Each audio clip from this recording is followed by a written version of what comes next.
Coco is a little girl who lives in a world with magic and witches. But unlike in the 1800s, witches are now praised for the miracles they can do. That's why Coco wants to be a witch when she grows up. One day, while Coco is hanging up laundry to dry, she sees a Pegasus carriage flying through the air and landing near her house. She runs downstairs to ask her mom if she can go see it because this is the first time she has ever seen one land so close to her. But when she opens the front door, she bumps into a man who is standing there. She says she's sorry, but he says it's okay because he was the one who stood in front of the door in the first place. Coco looks up and sees a group of women looking through the store's fabric collection. She thinks they must be the same women who came in the carriage a moment ago. She looks at the man again, but he already knows what she's going to ask, so he makes it clear that he's not part of their group. The women are amazed by the wide range of fabrics available here. It's even better than what they usually find in the castle town, so they plan to buy a lot at once, which keeps Coco's mother very busy. She asks Coco for a little help, and Coco is more than happy to give it. But first, she asks her mom if she can go outside and see the Pegasus carriage when she's done. Her mom doesn't like the idea of Coco messing with a Pegasus that belonged to her customers, but she agrees to let her go as long as she helps out first. Coco is happy to hear that and runs over to the man to get his order. She says she's sorry for the wait and asks him what he needs.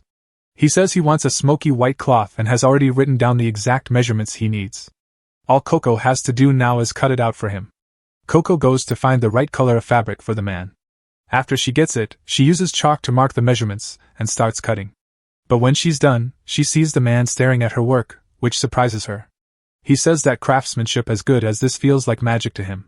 Coco won't accept the compliment though, because she thinks magic is so much better than anything she could do with her regular hands. She doesn't think it's fair to compare magic to something as average as her work. The man can tell that Coco really likes magic, so he asks her why she is so interested in it. Coco tells him that when she was little, she went to a festival at the castle and met a witch who was wearing a mask. The witch called her over and asked if she wanted to buy a magic picture book from him. Coco loved picture books, but at the time, she didn't know what magic was. The witch then made some shadowy figures appear to show how amazing magic is. He even made the cobblestones under Coco's feet come to life, which made Coco believe that magic was the best thing in the world. She couldn't wait to buy the book and ran back to her mom to tell her all about it. Coco's mom thinks that Coco fell for some kind of scam, but as long as she's happy, that's all that matters. Coco tells her mom that she wants to be a witch when she grows up, but her mom tells her that it's not possible. Coco is sad to hear that and asks why. Her mom tells her that only people who are born with magical powers can become witches, so regular people like them can't become witches. Coco's dream of becoming a witch was shattered that day, but she still loves watching magic, even though she knows she will never be able to do it herself. The man is curious, so he asks Coco if she can tell him more about the witch she met. But just then, they all hear a loud crash coming from the direction of the Pegasus carriage, and Coco is scared that something bad might have happened to it. She runs outside to see for herself, and sure enough, the Pegasus carriage has been turned over in some way, and these two are to blame. Coco's friends saw the carriage outside and went to look at it. While they were doing so, one of the boys accidentally hit his head on the bottom of the carriage, breaking the magic disc that made it fly in the first place. Coco's mom grabs the boys and makes them say sorry to the ladies for what happened. The ladies are still upset though, because they can't get home without the carriage, which was a gift from their father. Coco's mom doesn't know what to do because she can't afford to buy a new one. But then, after looking at the carriage, the man says he thinks he can fix it. At first, the ladies don't believe him because this carriage was made by a witch with flying magic, so there's no way some random guy could fix it. But then the man says his name is Kifri and that he is a witch. The women are all very happy to learn that Kifri is a witch, especially Coco. They all thank him for his help, but Kifri does say that there is a small issue. He says he doesn't want to do the magic in public, so he asks if there's a private place he could go instead. Coco immediately offers him the workshop in the house. This could be her only chance to see a witch cast a spell in person, but that plan doesn't work out for her because as soon as Kifri gets to the workshop, he tells Coco to stand outside and watch and not let anyone in. That really messes up her plan to learn magic from Kifri because he clearly doesn't want anyone to see him, but rules like that only work on people who are willing to listen. Coco's friends might as well be deaf in that regard because they immediately try to sneak around the house and onto the roof to watch Kifri cast spells. Coco follows them and tries to get them to come down, but then she remembers that she wants to see the magic too, so she climbs up on the roof and asks the boys to move over. They then open the window, hoping to get a great view of the magical process, but Kifri is very careful and closes all the curtains before he starts. There's no way they can open them without him noticing, so they all give up and go back down. Coco is also about to leave, But she remembers that she left the roof hatch open when she was hanging up the laundry to dry, so she climbs up on the roof and goes into the house through the hatch. She then looks through a crack in the wall boards into the workshop and can now clearly see what Kifri is doing. She had always thought that spells were cast with words or actions, but from what she can see, Kifri is just drawing on the disc. That means that the stick she got with the magic book years ago wasn't a wand, it was a pen. And if all she needs to do to use magic is learn how to draw the spells, then maybe she can still become a witch. Finally, Kifri finishes drawing the spell, and Coco panics because if he goes outside and doesn't see her by the door, he will know she was watching him. Kifri does go to talk to Coco, but when he gets there, Coco has already come back. She's very dirty and out of breath from all the running she had to do. After that, Kifri puts the magic disc back in the carriage so that the noble ladies can leave and go home without any problems. Later, Kifri leaves too, and Coco and her mum wave goodbye as he walks away. Coco's mum is really relieved because she thought Coco would say she wanted to leave with Kifri, and she wouldn't know what to do with herself if Coco left her behind. Coco hugs her mom and tells her not to worry because she would never leave her. Her mom is very happy to hear this, so she suggests they go back inside and start dinner. Coco and her mom have a nice meal together, and then Coco goes to bed after washing up. But she doesn't really plan to sleep tonight. She puts her candle on her nightstand and takes out the wand that came with her magic book. She knows it's a pen now, and she sees that one end has a cap and the other end has an orb that holds the pen's ink. Coco also thinks that all the pictures and diagrams in the book are the ones she needs to cast spells, so she decides to practice copying some of them down on a piece of paper. She spends a few minutes looking at the different parts of the first spell before carefully tracing it onto a different piece of paper. She makes sure that all of her lines are straight. She finally finishes the first drawing and waits a moment to see if anything happens. Nope, it's still just a piece of paper. Coco doesn't know what she did wrong because she thinks it looks close enough to the picture in the book. But she may be good at drawing straight lines, she is clearly not good at drawing circles because that circle isn't connected at all. Just as she is about to give up, a drop of ink falls from the pen and connects the lines of the circle. As soon as the circle is done, the page lights up right in front of Coco's eyes, filling the room with bright and colorful fireworks. This is a big step forward for Coco because the fact that she was able to draw a spell means she could become a witch. But she can't tell anyone about what she found out because Kifri seemed to really not want anyone to see him cast his spell. If he finds out that she saw him, he might be angry. Coco decides to keep practicing with more magic circles for now. Kifri is camping in the woods with a fire spell to keep warm. He can't help but remember what Coco said about a random witch selling her a picture book. A moment later he sits up in shock because he finally understands what that picture book was. A few hours have passed since Coco got back to her room. She has just found the fire spell, but having a fire inside is very dangerous, so she rushes to put it out before something bad happens. Coco is finally starting to get how the magic circles work after doing a few tests. The effect will be stronger the bigger the circle is, and it will last longer if the circle is drawn perfectly. That being said, it's hard for her to keep the drawing neat while making it bigger, especially with the more complicated ones. She'll probably need a lot of practice before she gets as good as Kifri. At that moment, Coco has the brilliant idea to trace the magic circle right from the book to make it easier to draw. And sure enough, this works, and she perfectly copies one of the book's most difficult spells. Kifri shows up behind her just as she finishes tracing the spell and it starts to glow. He yells in her face, asking what spell she just used, and then pulls her out the window. Coco says she doesn't know because she was just copying a new one from the book. But as they look back at the house, it is slowly being covered in a thick layer of crystals. Coco's mom heard all the noise and came outside to see what was going on. She couldn't see the crystal forming behind her in time, and before she could get away, her foot hit it, and just like that, Coco's mom was caught. Coco is horrified as the spell she cast covers her mother. She tries to get down to help her, but Kifri holds her back and tells her that it's too late because that spell was forbidden and nothing can be done now. Before Kifri can finish talking, Coco kicks her way out of his grip and starts to fall to her death. Kifri runs down to catch her before she gets hurt. Coco then tries to save her mom, but the spell keeps spreading and her whole body is already trapped in the crystal. If she stays there, she will be caught up in it too. Kifri grabs Coco and flies away to make sure that doesn't happen. Coco starts to cry and says she's sorry because she didn't know the spell would do all of this. Kifri doesn't blame her because it's normal for her not to know how dangerous the spell was. That's why witches aren't allowed to tell the public about magic, to keep things like this from happening. All you really need to cast magic is special ink and a magic circle pattern. But now that Coco knows about it, he has to erase her memory. Coco begs him not to wipe her mind after hearing what he just said. If he does, she will forget about her mother and all the pages of the picture book she memorized. If that happens, no one will be able to save her mother. Kifri knows what she's going through, but the memory wipe is needed to make sure this doesn't happen again.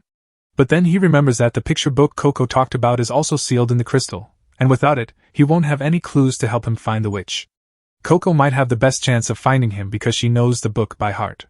Coco wants to know if finding the witch will let them break the crystal spell and save her mother. Kifri says there is a chance, so Coco begs him to let her help because she will do anything to save her mom. Kifri then tells her that she will have to go through training to become a real witch if she wants to keep her memories of the secrets of magic.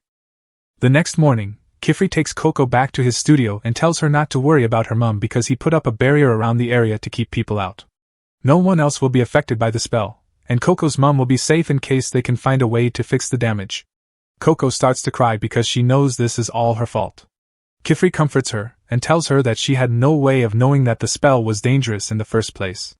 He takes her into the studio and picks up a tool that makes a big ball of water. He tells Coco she can wash up with this while he goes to get her some new clothes.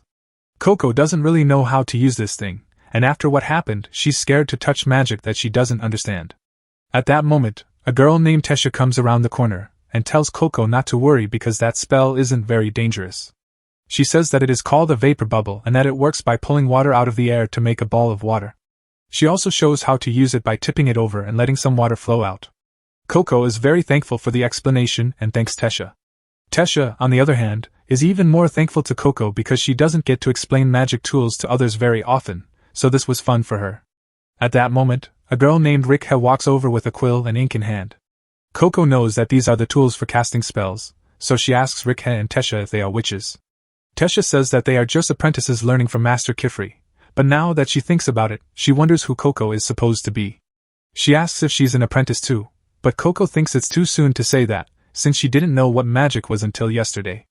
Tesha and Rikha stop talking when they hear this because they now know that Coco is the girl they heard about in the rumor. Coco doesn't get what they're talking about, so she asks what rumor they're talking about. They explain that the rumor says an outsider used forbidden magic and was then allowed to become an apprentice, which is something that has never happened before. At that moment, Kifri comes back with a new outfit for Coco. He is happy to see that the kids are mostly getting along, but he tells Tesha and Rikha to hurry up and finish their morning chores. He tells Coco to put on the uniform he made for her because that's what all of his students wear. He promises to explain everything to her after she's done with that. After Coco gets dressed, Kifri sits her down and gets ready to teach her about the history of magic. He starts by telling her that magic wasn't always a secret. People used to know that anyone could use it whenever they wanted, but unfortunately, even though they had a lot of power, they didn't have a lot of responsibility, so the world fell into chaos and wars broke out with forbidden magic. That's why a group of peaceful witches came together to take away people's memories of magic so that another tragedy wouldn't happen. That's also why all witches need to be very careful to keep the secret. Coco now knows why Kifri didn't want anyone to see him cast his spell while he was fixing the carriage, but she still doesn't know what forbidden magic means. Kifri says that it is magic that was made during the age of war to hurt other people, like the spell that turned Coco's mother to stone. Coco holds on to Kifri and begs him to teach her about forbidden magic because she needs to know it in order to free her mother. Kifri usually tells his students to be patient and wait for more information to come out, but he doesn't think that would be right for Coco, so he tells her to follow him instead because he has something to show her. He could just list a lot of forbidden spells for her, but the main rule is that no spell can be cast directly on a human body. That's why modern witches always use some kind of tool to cast their spells. Kifri has a teleportation window in the basement, and to show how it works, he lines up the runes on the circles until the scene changes to a lake. Coco can't believe it because she's never seen anything like it before. Kifri says that the portal just connects two windows that are already there in the world, as long as they have the same pattern. This place is very special because the building over there in the distance is the Tower of Tomes. He says that every time someone writes a book about magic, a copy of it shows up there right away. This means that the tower has every spell that has ever been written down, even the ones that are illegal. Coco wants to know everything she can about that spell, so she asks Kifri to take her there. But Kifri says it doesn't work that way because the tower is guarded by those monsters over there and 3 others. You can't get past them unless you've finished your witch trials. So, Coco will have to study a lot if she wants to visit. After that, Kifri shows Coco where she will be living from now on.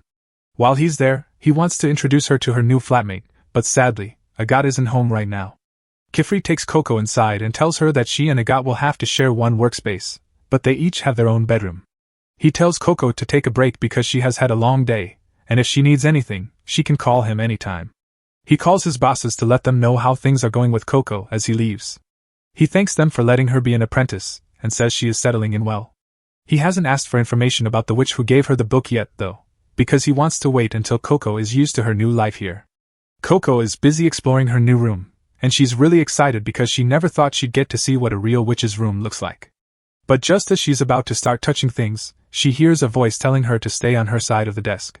Coco is shocked because she doesn't know where that came from, but when she looks up, she sees a girl floating above her. Agathe is Coco's new flatmate starting today. Agathe already knows a lot about Coco because she is the famous outsider who is going to be an apprentice today. Agathe tells Coco how sorry she is for what happened to her mother, but she also makes it clear that she thinks it was Coco's fault in the first place. Coco knows she caused the accident, which is why she wants to become a witch to fix it. But Agathe is annoyed when Coco says she wants to become a witch so casually because being a witch is not easy. You have to draw spells for hours and hours every day just to pass the test and become a mage. Agathe doesn't think Coco, who is from outside the area, has what it takes to be a witch. Coco says she doesn't know if she'll be a good witch or not, but she's going to try. Agathe tells her that she will have to prove herself then. Tesha and Rick have come to get Coco for dinner, and she says training will start tomorrow. A little later, everyone sits down to eat at the dinner table, but Agathe says she won't be joining them. Instead, she's eating in her room right now. Kifri doesn't want to make her come out, but he does want Agathe to spend more time with the rest of them. He tells them to eat quickly before the food gets cold, so Coco takes a bite of the bread and is surprised by how soft and tasty it is. Tesha says that Kifri makes all the food they eat, and that he's a great cook, so they eat great meals like this every day. Coco goes to bed later that night as a witch apprentice. This is a dream come true for her, but she can't be happy about it because she lost her mother. Coco wakes up very early the next day to start studying for the trials, but that's going to be hard since she doesn't even know what the trials are yet. Kifri shows up behind Coco and tells her that she can't learn everything about magic by reading a book. Instead, she should learn by doing things in the real world. And that's why he gave her the basic spellcasting kit that every young witch needs. Coco is a little scared to try using magic again because she's afraid something will go wrong like it did last time. But she needs to get over it because she can't save her mother unless she learns how to use magic. So she asks Kifri to start teaching her because she's ready to learn. After 5 textbooks, Coco is officially done with learning. She's trying to get through it, but she didn't know that studying magic would be this boring. Kifri thinks they should take a short break for now, so he asks Coco to summarize everything he has taught her up to this point. Coco agrees, so she starts by saying that a spell has 3 parts: the sigil in the middle, which tells you what kind of spell it is, the signs, which tell you which way and how strong the spell is, and the outer circle, which turns on the spell. Coco had also memorized a lot of complicated rules and exceptions, but now that she knows the basics, it's time for her to practice casting spells.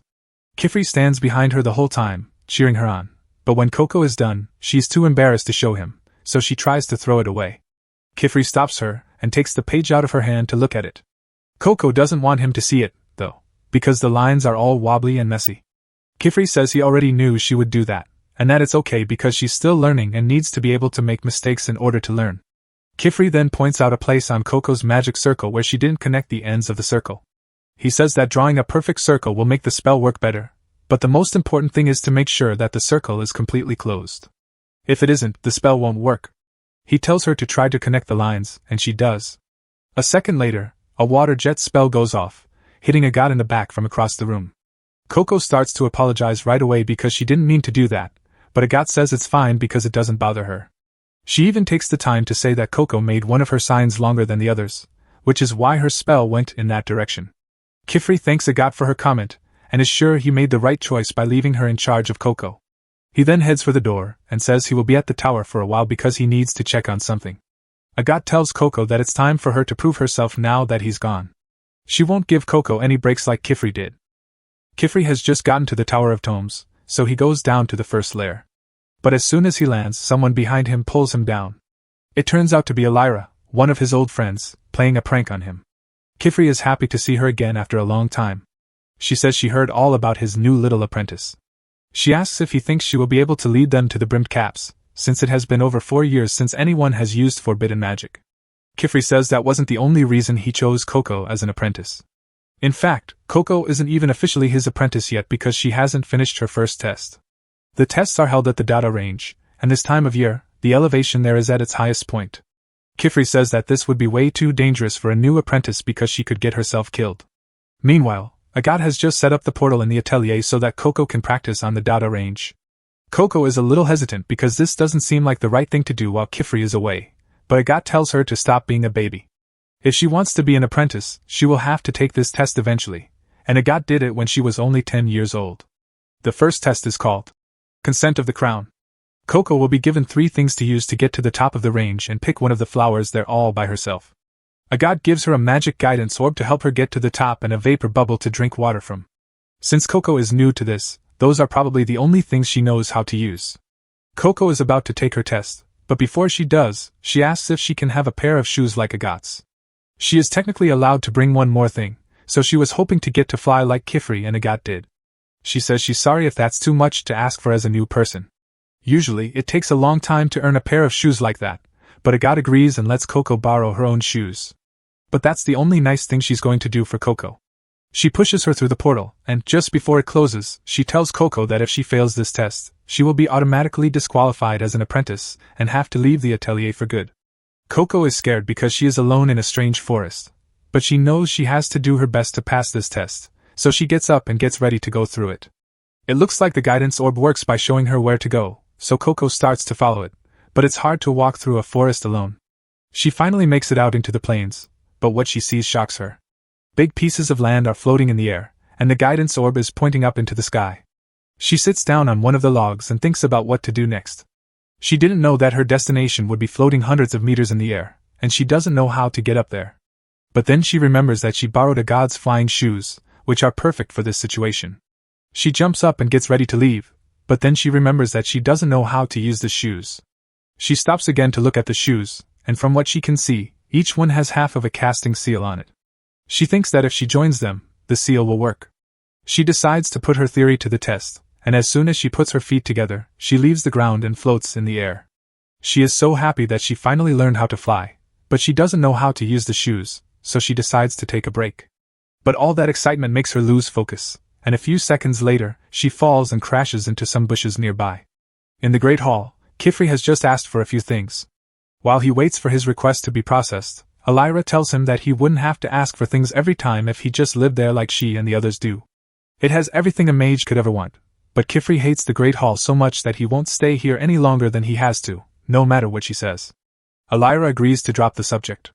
Since he's going home, she tells him to keep an eye on his apprentices because kids that age can get into all kinds of trouble if they're left alone. In the meantime, Coco is still trying to learn how to fly. So far, she's gotten the hang of floating slowly off the ground, so she decides to go a little higher. But when she tries to land on one of the floating rocks, she loses her balance and falls. Coco is freaking out because a fall from this height would definitely kill her. She tries to steady herself, but just before she falls to her death, she grabs onto a hanging vine to save herself. When she sees this white worm thing crawling over her face, she freaks out and falls into the water below. When Coco gets to dry land, she tries to clean Agat's shoes because they are covered in mud, but she sees that one of the flight spells on the soul is missing, which means she must have accidentally wiped it off, and now she's starting to panic. She remembers that she still has her quill and ink, so she can just draw the spells back on the shoes. But when she looks in her bag, she's horrified to find that her ink is ruined too, so now she has no other choice. Tesha goes back to the studio and asks Agat if she has seen Coco anywhere. It's almost dinner time. Agat casually tells her that Coco is at the to finish her test, and Tesha is shocked to hear this because Coco just got here yesterday and isn't ready for that kind of test. Agat, on the other hand, reminds her that the others had to take that test before they could join the atelier. She doesn't think it's fair that Coco gets to train with her without working as hard as she did, especially since she's not a part of the group. Tesha still doesn't think it's fair to put Coco's life in danger just because she's mad at her, but Agat says it's not a big deal. The Dada planes are at their best right now, so even with the flying shoes she borrowed, Coco will never be able to reach the top. She thinks Coco will give up soon when she realizes it's impossible and go back to the atelier, but she really underestimated how determined Coco can be. Right now, she's sailing across the water in a boat she found, and she looks like she has a plan. Tesha is very worried about Coco, but Rickhead doesn't seem too upset about what happened. It's not that she doesn't care about Coco, it's just that there's nothing they can do until Kifri gets back. Coco is still out in the boat, trying to get back up on one of the floating rocks, but no matter how hard she tries, she can't get there. She also tried to draw the flight seals back onto the shoes with what was left of the ink, but that didn't work because the shoes were wet and the ink kept smudging off. At that moment, Coco thinks about drawing the spells directly on her feet, but just as she is about to try, she remembers that Kifri said it is against the rules to draw spells on a person. She doesn't know what will happen if she tries, so she decides not to do it. She does, however, have no idea how she's going to reach her goal, which makes her think that Agat was right when he said she wasn't good enough to be a witch. Coco could never hope to compete with them because they have all been drawing spells since they were little kids and she has never had any training like that. Just as Coco is about to do something, she remembers how her mother used to teach her how to measure fabric with chalk. She never thought much of it, but Kifri complimented her on her skills back then, so she might still be able to make this work. She goes into the woods to look for rocks. After tying a piece of cloth around one, she dips the end in some of the magic ink. Then she takes her cape and starts drawing on it with the same care she would use to measure fabric. After drawing all night, Coco finally makes a sigil that should work, even though it's not the best. Just as she's about to try it out, the white worm thing from yesterday wakes up. It has gotten really close to Coco after spending the night with her, so she decides to take it with her. All she has to do now is finish the casting ring. As soon as she does, a strong wind starts to blow through the sails, but it doesn't have the effect Coco wanted. Instead of going up, the boat starts to glide over the water at high speeds. The boat is going so fast that the hull cracks, leaving Coco hanging on for dear life from the sail. Luckily, she is able to steady herself, and even though she didn't plan it, she is technically flying, so a win is a win. Now, all she has to do is get to the top. To do this, she tilts the glider up to gain height, and when she sees the flowers, she reaches out to grab one. She has to try a few times because she keeps missing the mark and almost crashes a few times, but she finally gets it right. Meanwhile, back at the Atelier, Kifri has just gotten back and is horrified to learn that Coco was sent to Darda for the test even though she isn't ready. Once the test starts, people aren't allowed to interfere. But Coco shouldn't have taken the test so soon because she hasn't been around magic her whole life like other apprentice witches. He opens the portal and gets ready to go save her, but at that moment, Coco is already on her way back with the flower. Everyone is shocked that Coco is okay and passed the test, especially Agat, who thought she would fail miserably. Coco walks right up to Agat and shows her the flower. Agat still thinks that Coco is just trying to help her learn faster. But when Coco does so well after only one day of knowing about magic, especially since Agat set her up to fail on purpose, Agat feels like a huge loser and walks away without saying anything. Kifri would deal with that later, but for now, he goes up to Coco and tells her that it is very dangerous to try magic challenges before you are fully ready, especially ones like this one where she could have easily died if she failed. He tells her to promise never to do something foolish like that again, and Coco says she's sorry, but he's not really that upset about it. He says it wasn't necessary because he had already decided to take Coco on as his apprentice without the test. To celebrate, he gives her the apprentice uniform he ordered, and Coco is very happy. But then her stomach starts growling because she hasn't eaten since yesterday, so Tesha takes her upstairs to have breakfast. Kifri has Coco practice working with the four main sigils: water, earth, fire, and levitation. This is because Coco is now an official apprentice. Coco accidentally connects the circle a little too early while she is practicing, which makes the fireball go out of control. Coco starts to panic because she doesn't know what to do. Luckily, Tesha saves her by pouring water on the fire, and Coco is thankful for her help. Tesha asks Coco what she was working on in the first place now that the danger is over. Coco says she wants to be able to draw a perfect levitation circle, so she was practicing by drawing fire sigils first, but it didn't go so well. Kifri comes over to give Coco a blanket to dry off. He tells her to be extra careful when working with fire sigils because they are formless, and can be hard to predict if mistakes are made. Coco promises to be more careful in the future. Tesha doesn't really get why Coco is still trying to draw levitation sigils. She pretty much mastered it when she was out in the Dada range. That may be true, but she also ruined Agat's flight shoes out there. She was able to clean them up, but she hasn't been able to draw the flight magic circle back on them yet because her lines are still all wobbly. She can't give them back to Agat until she fixes them. After hearing that, Kifri starts to think that the pen he gave Coco might be the reason her lines are shaky. He just picked one from his collection at random for her, so she might be able to draw spells more easily if she picks out the pen herself. Because of that, he wants to take her to the magic stationery store. Later, Kifri takes Coco and the other girls to Kaun, the closest witch town to their workshop. When they get there, Coco is amazed by how many witches are there. Kifri says that witches built the city to keep the giant mole worms that lived nearby from getting in. As the city grew, more and more witches came to live there, making it the witch town that they see today. That's an interesting story, but Coco isn't paying attention at all because she's still too mesmerized by the witches around her. Agat is still really upset that Coco passed the test, so she doesn't want to be around her right now and tells Kifri that she wants to go off on her own.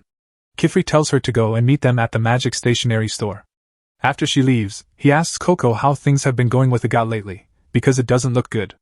Coco doesn't know why Agat is so mean to her, but she still wants them to be friends one day. After that, Kifri starts to lead the group to the magic stationery store. However, Coco keeps getting distracted by all the creative ways that magic is being used here, and she starts to fall behind. So Tesha gets her attention and tells her to stay with the group because they don't want to spend half the day looking for her if she gets lost. Coco tries to stay focused, but she can't help but look at a dark alleyway. It reminds her of the alley where she got that magic picture book, but just then, Tesha calls out to her again and tells her to hurry up so they don't get lost. When they finally get to the stationery store, Coco is amazed to see a huge tree growing in the middle of the store. She has never seen anything like it before. The shop owner is surprised by Coco's reaction because he has never seen an apprentice be so amazed by something as simple as silverwood. However, Kifri tells him that he needs to give Coco a break because she is still new to all of this. The man realizes that Coco is the girl from the rumors. She just became an apprentice even though she's not from the area, so it makes sense that she doesn't know about silverwood. Coco doesn't know who this man is or what to call him, so she doesn't know what to say. Tesha tells her that his name is Nalnoa and that he owns this store.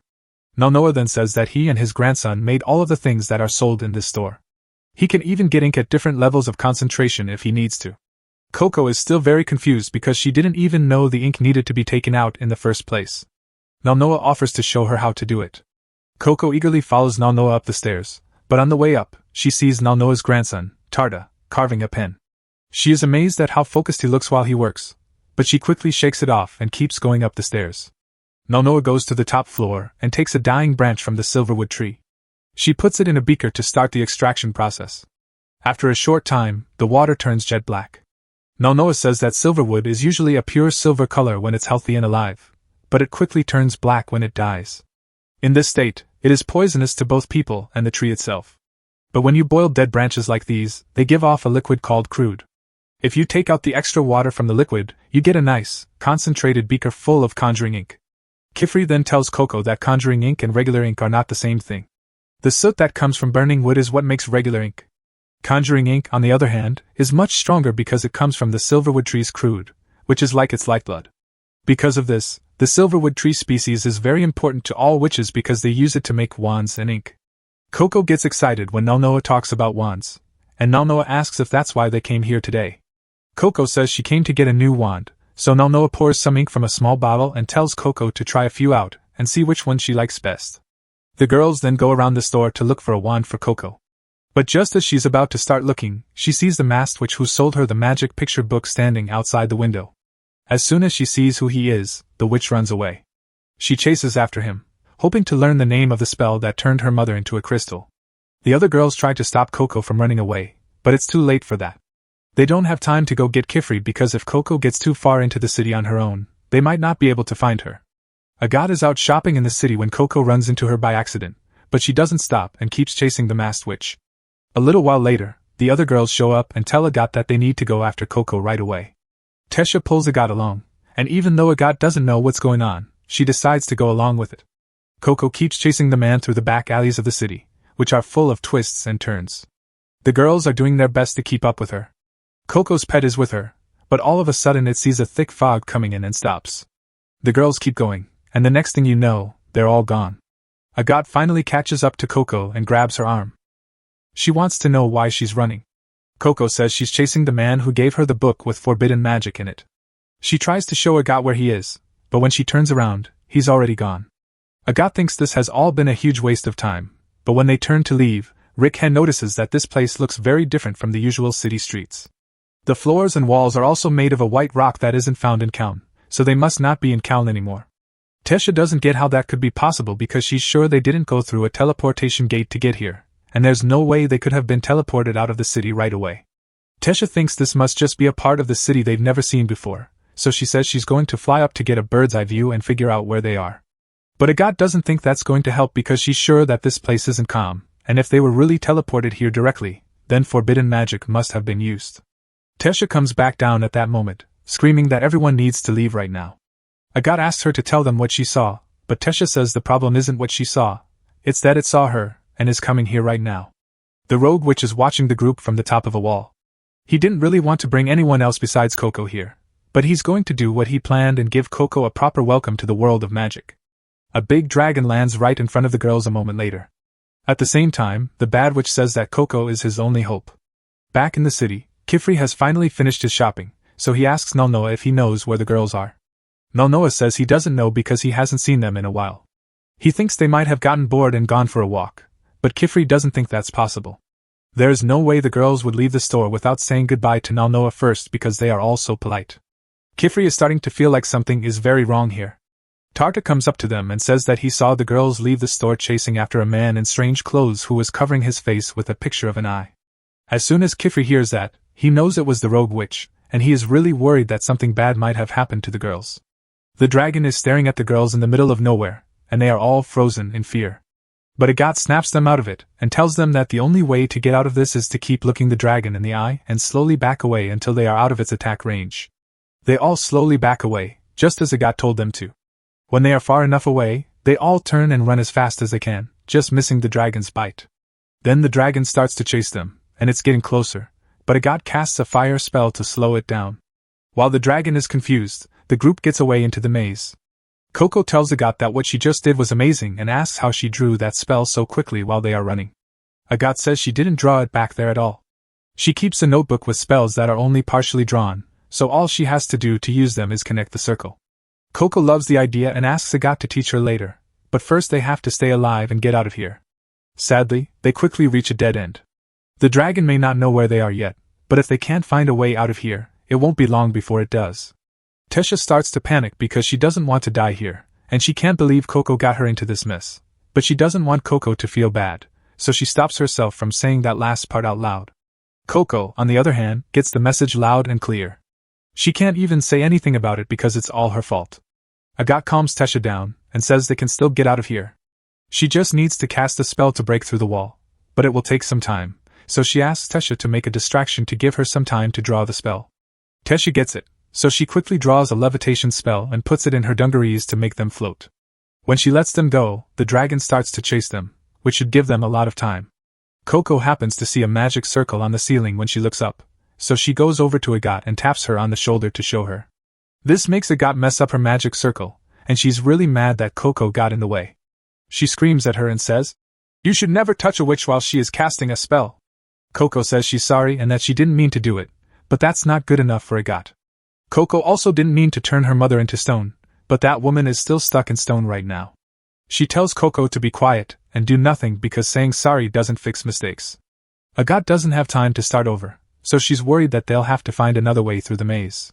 Luckily, Rikhe was also drawing the same spell and just finished, so she blows a hole through the wall. But right now, Coco feels completely useless. Back in the city, Kifri and the others have been looking everywhere for Coco and the girls, but they can't find them. They don't have many clues to go on because Tarta only saw them for a second as they ran by. But then Coco's pet comes up to Kifri, and he remembers that it was with Coco when she went missing.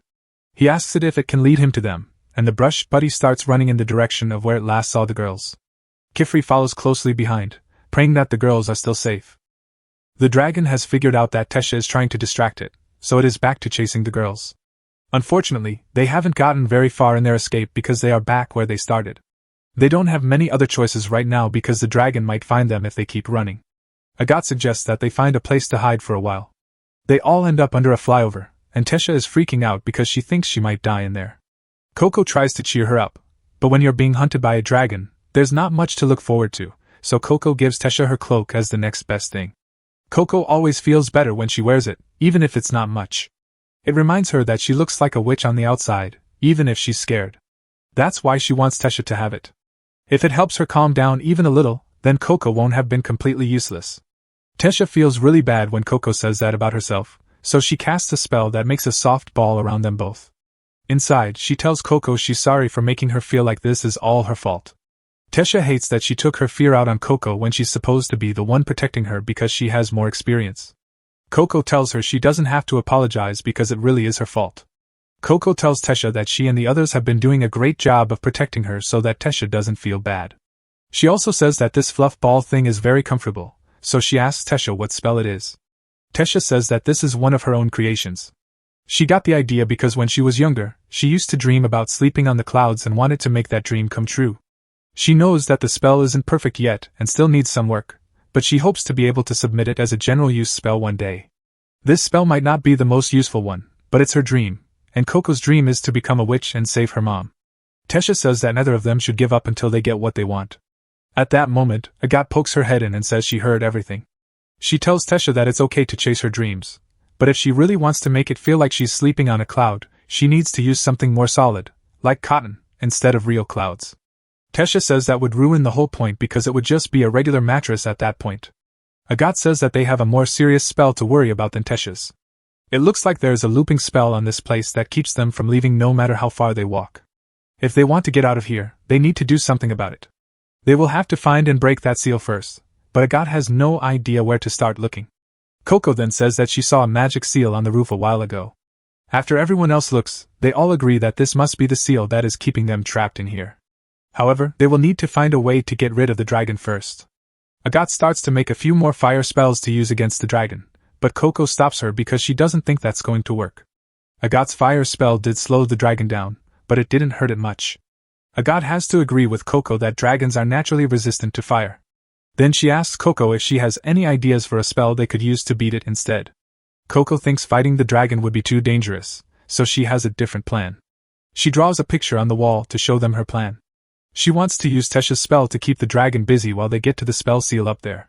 A reptile like the dragon is sure to want to go somewhere warm when it's cold outside. Agathe doesn't like that the plan is basically to try to put the dragon to sleep, but Tesha and Richie are already on board, so it is technically possible, even though it sounds dumb. Coco came up with this plan because Kifri told her that magic is meant to make everyone happy. Agathe agrees with this idea because it means that no one has to get hurt. She doesn't really have any other ideas, so Tesha and Rikha ask her for help because they know they will have a better chance of success if they work together. So, Agathe agrees to work on Coco's plan with the others, even though he doesn't want to. Coco is very happy to hear this. The first step is to make Tesha's cloud strong enough for a dragon to lie down on, but the user is going to be a dragon, so they are having trouble coming up with what to make it out of. Tesha thinks about using shredded paper, but they only have 4 small notepads with them. Coco and Rikha say they could use their clothes or hair instead. Agathe tells them that neither choice would work because it's not nearly enough for a dragon, and even if it were, would they really want to give up their hair and clothes for this? They see that Agathe is right, so they start to think of other things they could use. Finally, Agathe suggests using sand. Richie drew the wall breaker spell a long time ago. It turned the wall's materials into fine sand, which is soft when you lie down on it, so it should work. Agathe starts making a seal to make the sand as fine as possible. When she's done, she shows it to Tesha so that she can start making copies. Coco is surprised at how quickly Rikha can cast her spells, but small seals are her thing. Agathe tells Tesha to come up with a spell to gather as much sand as possible in the middle of the plaza while Rikha is busy with that. Agathe plans to work on a spell to keep everything in place. Coco calls out to her as she's leaving to start her work and asks if there's anything she can do. Agathe thinks Coco's plan is good, but her spell drawing skills aren't good enough for her to be trusted with a spell under high stakes, so to avoid accidents, Agathe tells her to stay put for now. Coco listens to Agathe and sits in a corner while the others work. After a while, though, she gets bored and picks up one of Agathe's trash spells. When she looks at it, she is amazed by how perfect Agathe's circle is. She really wants to know how Agathe does it, so she walks over slowly, staying far enough away so she doesn't mess up Agathe's spell. When she can see clearly, she sees that Agathe uses a special method to draw her circle. She first draws the circle in the air, and then she follows that line in one smooth motion. The others seem to be doing the same thing. Coco had never really thought about how she drew her circles before, so she wants to try it out and takes out her pen to practice. This might not be the best idea though, since she has already messed up so many times. Luckily, nothing goes wrong, but later in the night, none of the other people have been able to think of any good spell ideas for how to make a cushion out of the sand. A compression spell would make the sand too hard at this size, but an air seal like the one Tesha used wouldn't be strong enough to hold the dragon's weight, so they are all at a loss. At that moment, they see a light coming from that direction, and that's when they realize that Coco has just made a fireball. Agathe is a bit confused and asks Coco why she's casting a fireball right now. But Tesha and Rikha are both amazed because this is the first time one of Coco's fireball spells has stayed stable for so long. They rush over to congratulate her and ask how she did it. Coco says she saw how everyone else was drawing their circles and decided to practice her own. It took her a lot of tries before she got it right. Agathe isn't very impressed because anyone can learn how to draw a spell with enough practice. However, the word repetition gives her an idea. If they can't use just one spell to stabilize the sand pillow, maybe they can use a series of spells to do it. They spend the next few hours coordinating the spells they will use in the plan of attack, and once it's time to move, they split up into teams. Coco and Tesha go to one side of the maze, and Agathe and Rick go to the other. When they get to their assigned spots, they start drawing the different wall breaker spells needed to make the sand and the stabilization spell. When Coco and Tesha are done, they signal Agathe and Rick to let them know they are ready to finish the circles. After both sides draw the last line, the floor turns to sand and there is a huge explosion. As they run to safety, they finish the circles on the other spells they drew along the way. By the end, there is a huge cloud of sand in the middle of the maze. The plan works perfectly, and by the time the dragon sees the cloud, everyone is already far away, so they wait to see if the spell will hold. Agathe's plan was to use a spell that would keep the cloud stable by always trying to bring it back to its original state. The restoration spell will stop the change and keep the cloud's shape, even if the dragon's weight is meant to move the sand. So, the dragon bed was done, and as soon as the dragon lays down on it, it goes to sleep. They just have to sneak past the dragon and get to the casting seal before it wakes up. They finally get to the seal, but they don't know what this spell does because they've never seen anything like it before. That being said, it's definitely what's keeping them in here, so they should be able to get out once they break it. Meanwhile, in Kaun, Kifri gets to the alley where Coco and the others disappeared, but he can't find any signs of them. At that moment, Tarda catches up to him too. He is a little confused because he could have sworn that this alleyway used to have a pavement, but now it is just dirt. Kifri goes right away to check the broken pavement stones nearby after hearing him say that. Sure enough, there are casting seals on them, but as he lifts one up, it suddenly activates and pushes him and Tarda back. Tesha broke the circle on the other side, which is why the spell worked. Now the spatial seal that holds this place together is breaking down and sucking everything out. On the bright side, there is now a way out to the outside world, so they should be able to get away. But all the noise also woke up the dragon, and it is not happy. It hits the tower with its tail, knocking Agathe off. Since she doesn't have her flight shoes on right now, a fall from this height would definitely kill her if the dragon doesn't get to her first. But luckily, Kifri got there just in time to save her. After flying back up to the top, he casts a spell that makes all the water in the clouds above him into a giant water dragon, which he uses to knock it out. At the end of it all, Agathe, Tesha, and Rick are all safe with Kifri, but Coco is missing because the rogue witch got to her first. He tells her how happy he is that the seed he planted years ago has finally taken root, and how much he appreciates that his little test helped her become a better magic user. He is going to give her a gift of knowledge that Kifri would never teach her. When Coco wakes up, she is back in Kaun with Kifri and the others standing over her. They tell her that they found her unconscious on the stairs of the tower. Kifri asks her if the brimmed caps did anything to her, but Coco doesn't really remember what happened back there, so she can't really say. Nono arrives a few minutes later and is happy to see that the girls are all safe. However, Kifri asks Nalnoa for a favor. He tells Nalnoa to look into what kind of ink was used on the casting seals that the brimmed caps made. Nalnoa says he will figure it out, but then Kifri adds another condition and tells him not to tell the knights. Nalnoa is surprised by this because it is the job of witches to report all instances of forbidden magic. However, Kifri gives him a cold look and tells him to keep this a secret. Nalnoa is clearly more afraid of Kifri than the knights, so he agrees to stay quiet, but he has a feeling this won't end well. Life goes on as usual after everyone goes home. Coco keeps practicing her spells, but Agathe is very annoyed by how loud Coco is being. Agathe has come to respect Coco's work a little, so instead of yelling at her like she usually does, Agathe decides to leave the room and practice somewhere else. She goes out into the plains and stands on a ledge with her eyes closed to practice drawing a light spell. She does manage to activate the spell, but she's not very happy with how it turned out because the light pillar is weak and wobbly. She still has a lot of work to do before she can draw spells as easily as Kifri does. Coco is getting really frustrated with her practice because all of her lines are coming out wobbly. This is because she never got to pick out a pen for herself in Kaun. She can draw straight lines with the pigment stone because she knows a lot about fabrics, but the stone is too big for small pieces of paper. She is also upset with herself for not being able to cast a single useful spell when they got caught in the trap, but she is determined to keep trying until she learns how to use the quill. She'd like to say that, but she's too tired right now. She's about to lie down for a quick nap, but then Kifri shows up and tells her that if she sleeps out here, she'll get sick. Coco is shocked because she didn't know he was there. She tells him she didn't mean to fall asleep, but she looks tired. She tells Kifri that she's worried she won't be able to finish the Tower of Tomes test at this rate because she hasn't been making any progress lately. Kifri can tell she's very upset, so he asks her to come with him for a little while to cheer her up. Kifri takes Coco to the kitchen and shows her a pot of stew he made that he has been meaning to use. He tells Coco to take a bite. Coco tastes the stew and loves it, But then Kifri tells her he made it 2 years ago, and Coco starts to get a little scared. He tells her that the stew is safe to eat because the pot has a new spell on it that keeps the stew the same as it was when it was made. He does need to redraw the spell from time to time to make sure it stays strong. He then pulls out a bunch of carapace yams and asks Coco if she'd like to try baking one since she just learned the fireball spell. Coco is more than happy to take on the challenge. She starts drawing while Kifri cooks dinner. After a while, Coco makes a perfect fireball spell, but when she tries to put the yam on it to cook, the yam falls right into the spell and puts the fire out. She doesn't get why it didn't work, so Kifri tells her that the yams are very heavy and need a spell to keep them floating over the flame. Coco decides to give it a shot, but after she makes the changes, she realizes that she went too far with the levitation because the yam is now too far away from the fire. She tries a few different things, one of which accidentally makes a pillar of fire that burns the yam to ash. Kifri tells her to keep trying until she gets it right. Coco finally makes the perfect fireball spell.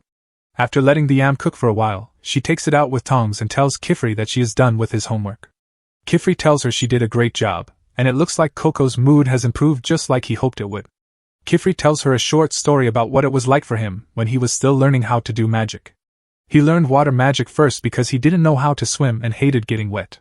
He wanted to find a way to use magic to avoid having to do his own laundry.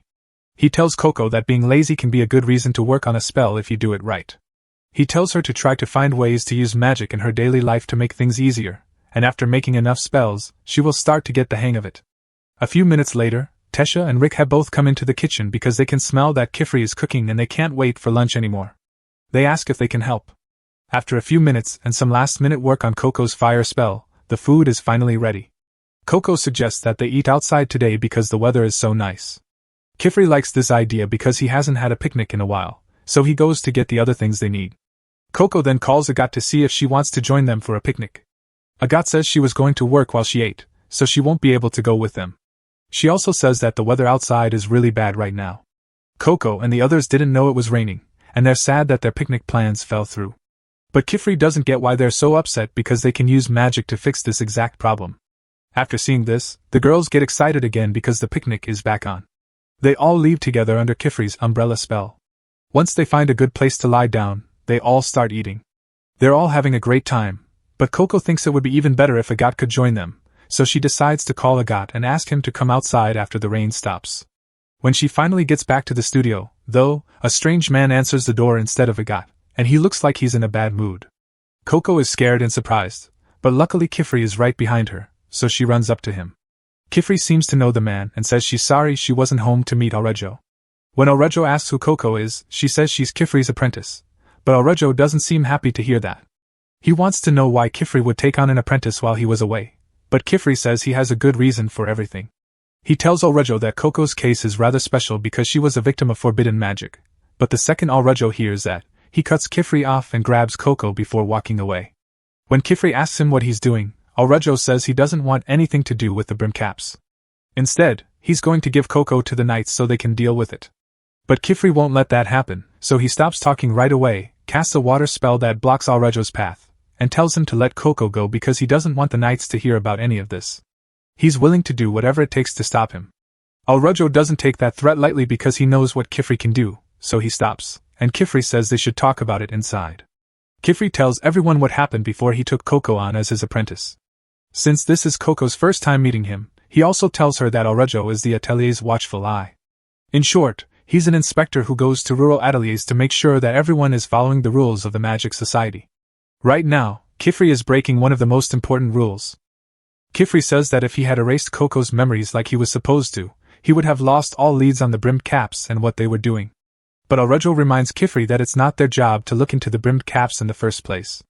The Knights Morales are supposed to do that, and Aurejo strongly thinks that Kifri should just let them do it, but Kifri won't back down. Coco is very confused right now because she doesn't know what the Knights Morales are. Kifri decides to give her a quick overview. The Knights Morales are the people who decide what spells are acceptable for witches to cast. They basically keep out any magic that is thought to be illegal. People who are caught using forbidden magic are taken captive and have their memories erased to keep the secrets of forbidden magic safe. They are known for not making any exceptions, so if Coco was given to them, they would definitely erase all of her memories of it, even the good ones. Coco is scared, but Kifri tells her not to be. He knows she's a good girl, and if the Great Hall wants to erase her memories, they will have to erase his memories too. Alrejo gives in and tells Kifri that he can do whatever he wants for now, but he warns him that if anything goes wrong because of his choice, he will tell on him right away. Kifri tells the girls to wash up and get ready for bed now that everything is settled. Coco looks for her brush buddy to take him to bed after her bath, but when she does, she sees her pet run right into Alrejo's room, which scares her. She needs to get the brush buddy back, so she nervously walks up to the door and is about to knock. But then she sees a sign that says anyone who knocks will be cursed. Since Alrejo is a witch too, she takes that warning very seriously and decides to go in without knocking. She walks into the room and tries to be quiet while looking for brush buddy, but she sneezes by mistake, which makes Alrejo aware of her presence. Coco is frantically trying to apologize for coming into his room without permission, but Alrejo seems more annoyed than angry. He can tell what she was thinking when she walked in, so he tells her that the sign on the door isn't a real curse. He just wanted to keep people out of his room. He also just found the brush buddy, so he gives it back to Coco. Since Coco is still wet from her bath, Alrejo uses one of his magic rings to dry her off. Coco is surprised because she didn't know you could make rings like that. Alrejo has a lot of them with different spells on them, and he doesn't want her to catch a cold while he's watching her. He tells her to go because he wants to sleep again, but just then, Coco squeals with joy and bends down because the tiles here have glow magic in them. She tells Alrejo that this was the first spell she ever saw and that it was what made her love magic in the first place. It just so happens that Alrejo made the glow stone path. By putting one stone on top of another and stepping on it, the ring and sigil touch and activate the spell. He tells her it's not that great because anyone could do it, but Coco loves this spell the most because it was her first time with magic. Even though she couldn't use magic at the time, it still let her dream, so she is very thankful to Alrejo. Alrejo didn't think his glowstone spell could have such a big effect on someone. Seeing Coco so happy is really starting to pull at Alrejo's heartstrings, but he still thinks Coco is going to get into trouble, so he kicks her out of his room and tells her to go to bed. The next day, it is still raining, and Agathe is having trouble concentrating because of all the noise. However, she has still made some good progress with her blind spell drawing since then. At this rate, she is sure she will be able to pass her next test soon, and then she will be able to go on missions outside. At that moment, she hears a loud bang on the front door. She goes to see what's going on, and finds a scared man begging Kifri for help. He says that his son got stuck in a flood near the bridge, and that it's too dangerous for anyone else to get near him without getting swept away. Kifri agrees to help and tells the man that he will do it right away. He is about to tell the girls to stay here because it is too dangerous for them, but Agathe says she wants to go with him and promises to be helpful. Kifri tries to tell Agathe that it's not that simple because there are going to be lots of other people there who aren't witches, and she hasn't even taken the test to make sure she knows how to do spells in front of them without giving away magic secrets. But Agathe cuts him off and says she's been practicing on her own for ages, and it's his job as a mentor to find opportunities for her to get experience. Kifri knows that, though he still thinks it's a bit soon for him to take Agathe on a mission with him. Alrejo cuts in though, and tells Kifri that he's going to go ahead and follow the guy to the scene of the accident so he can set up a gate. He says he wants to bring Agathe along as his helper. This makes her really excited, and she runs off to go grab her hat and coat. Kifri is about to object, but then the other girls chime in saying that they want to go too, and Alrejo tells him that he needs to stop worrying so much, because there are things that the girls will never learn unless they get some real-life experience. Kifri knows this, but he's worried about them, especially Agathe, because she dwells more on the frustrations of the things she can't do rather than the things she can, and if she's not careful, her hurry to grow up might lead her to take the wrong step someday. Sometime later, Alrejo and Agathe go out on horseback to follow the man to the crash site. As they are on the way, Alrejo tells Agathe to be careful not to drop his things since the ground around here is quite unstable. They finally reach the location of the fallen bridge, and things are as bad as the man had said because the carriage is about to be carried off. The people are happy to see that the witches have finally arrived. Alrejo sets up his gate and checks out the situation. He gives Agathe some magic rings from his drying spell and sends her to help the people dry off. Agathe is a bit disappointed and asks if that's all he wants her to do because she was expecting more, but Alrejo reminds her that even the small tasks are important and that right now there isn't much for her to do here. There'll be plenty of better opportunities for her to apply herself in the future, but for now this is the best way for her to make herself useful.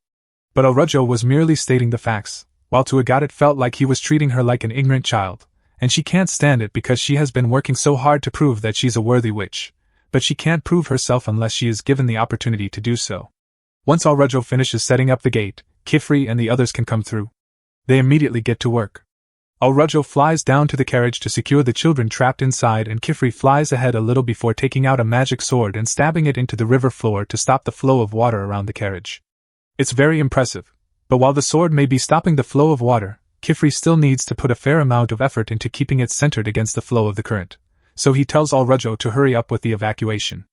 Alrujo gets the first pair of kids out without a hitch, so he goes back for the last one, and after getting him out, Kifri can finally draw the sword and slash the raging river, creating a wave break that slows the current down to relatively safe speeds.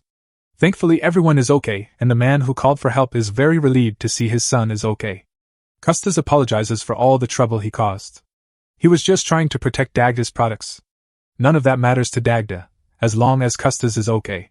Then he turns to Kifri and Alrujo and says thanks to both of them for their help. Kifri says it was no problem at all. He also mentions that his apprentices had brought some medicine with them, so if anyone here is wounded they'll be able to treat them, but then turns back to see that all the girls are over by the trees, staring in awe at Kifri's magic sword. Kifri explains it is called Rain Cleaver, and it has dozens of small water spells inscribed on its blade so it could easily split a small lake in two. Coco asks what it is.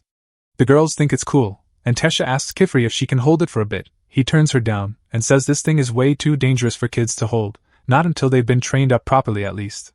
In that moment Alrujo tells Kifri that he is going upstream to see if there is anyone in danger, and if there is, that Kifri will go downstream in order to see if there is anyone there, so he asks Tesha to come with him, and Alrujo takes Rikhe, while Coco and Agat are told to remain behind to help treat the injured. Coco is more than happy to do it, but Agat doesn't look too happy to be left alone with Coco. Coco can see that Agat is upset with her for some reason, and she figures it's because she still hasn't fixed and returned her flight shoes, so she makes a mental note to do so as soon as she can. The people have been busy trying to recover whatever cargo didn't get swept away in the flood, and Custis just made the absolutely idiotic move to climb into a gap created by the water in the cliffside to go retrieve a box he spotted down there, completely forgetting the fact that there's only a gap because the water eroded the cliffside, and that means it is incredibly unstable right now. But before Dagda could talk Custis into getting back up there, the inevitable happened and the cliff crumbled, dragging tons of debris right on top of Custis. What just happened has destroyed Dagda, who desperately tries to go down there to try to save Custis, but Agat stops him, because it's too dangerous. At that moment, Agat sees Coco's hat at the bottom of the ditch, and for a second she worries that Coco may have been buried alive in the landslip, but fortunately she managed to make it out onto the edge of the water. Custis, however, is not so lucky, because he has a large boulder crushing him, and Coco is not in any shape to help him at the moment. In this situation Dagda has no other options. He begs Agat to save Custis for she is his only hope. Agat considers the situation for a moment, and finds this as the ideal excuse to do something important for once. Kifri and Alrujo are both out at the moment, and she doesn't have her flight shoes on, so there is no way for her to go summon them. And the fact that Coco herself is in danger, along with Custis. So she has every reason to use magic in this situation. But when she agrees to help, people start gathering around asking how she is going to save Custis, and suddenly attention causes Agat's PTSD from being scrutinized by her former teachers to resurface. And what hurts the most is her mother basically banishing her from the family because she wasn't talented enough to meet her expectations. Just then the sound of Coco's voice calling out to her snaps Agat out of it. Coco asks if there's anything she can do from down there to help, because she really wants to save Custis. Coco's real concern for Custis makes Agat think of Alrujo's advice about not being too impatient. She has been looking at this as just an opportunity to prove herself, but this is a life or death situation, and her main concern should be to see the survival of Custis. She calls out to Coco and asks her for a full rundown of her current situation, and Coco explains that she's not injured and the current down here isn't life-threatening, so she's not in any immediate danger of getting swept away.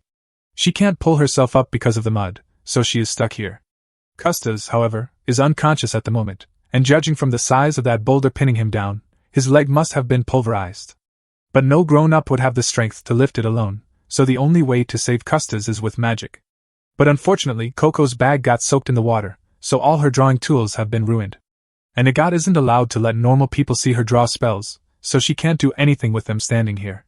Meanwhile at the Magic Tower Easties gets a report that an incident has occurred in a village on the outskirts of Kaun. They have to go right away. They say they saw a massive pillar of water from the river and it needs to be looked into eyewitnesses. Meanwhile, at the bottom of the cliff, Coco has finally managed to climb out of the water, but the bag is still wet, so there is not much she can do. At that moment she has an idea, and asks Agat if she still has the drying magic rings Alrujo gave her. Agat can tell what Coco is thinking. So she drops the rings down to her, and as soon as Coco has them she starts using them to dry out her bag so she can draw spells with it again. But even if Coco gets to use her tools again, she still can't draw any spells with all these people watching. Normally a witch is supposed to draw when there are people around by hiding their hands underneath their cloak so no one finds out how magic is cast, and while Agathe may be able to do it, Coco can't, so she needs to come up with a way to distract the people to buy her some time. Then Agathe gets behind the people and gains all of their attention, introducing herself as Kifri's most promising apprentice and promises that she will use her magic to make sure Custis makes it out of this alright. As she speaks, she pulls a light spell under her cloak, sending a bright pillar of light into the sky, forming a light bird. It's a beacon for Kifri and Alrajo and a distraction for the people, so they don't see Coco casting any spells. But down in the ditch, after drying her bag, Coco is about to start drawing the levitation spell she practiced. Then she realizes that there is no way this is going to work. It was one thing to cast the levitation spell on small objects, but if she wanted to cast levitation on a boulder this size, then her paper wasn't going to cut it. She begins to work her way around the boulder, looking to see if there is any way she can at least roll it off him instead. But then Custis comes to and Coco rushes over to check on him. Custis doesn't recognize her at first because he's still in a daze, so Coco reminds him that she's one of the witches that came to help with the flood. Custis was relieved to hear that because a moment ago he saw a glowing bird in the sky, and so he thought he was dead for sure. Coco says it was just one of her friend's spells, and seeing the spell gives her an idea on how to get Custis out of here. Meanwhile, back on the cliff, the people say her spell was very pretty, but it didn't really do anything to rescue Custis, and ask if she really has a plan to rescue him. Agathe doesn't really know what to answer, because she was just buying time for Coco to work, and Dagda is getting really impatient, so he says he's coming down to save Custis himself. Agathe tries to stop him as it would be a disaster if he saw Coco drawing a spell down there. Fortunately, Coco had already rescued Custis and floated back up to the surface. Everyone is glad Custis is alive, and Coco is just glad to be safe, so she hugs Agathe as soon as she sees her. Agathe asks her how she got Custis out of there, but she sees a bunch of sand on Coco's clothes, and Coco tells her that seeing Agathe's light bird reminded her of the dragon from that trap, and how they used the Wallbuster spell to make all that sand, so she just used that spell to destroy the boulder. In general, she's happy to have been able to save Custis, and she will save her mom someday too, no matter how long it takes. And for the first time, Agathe actually feels genuine respect for Coco.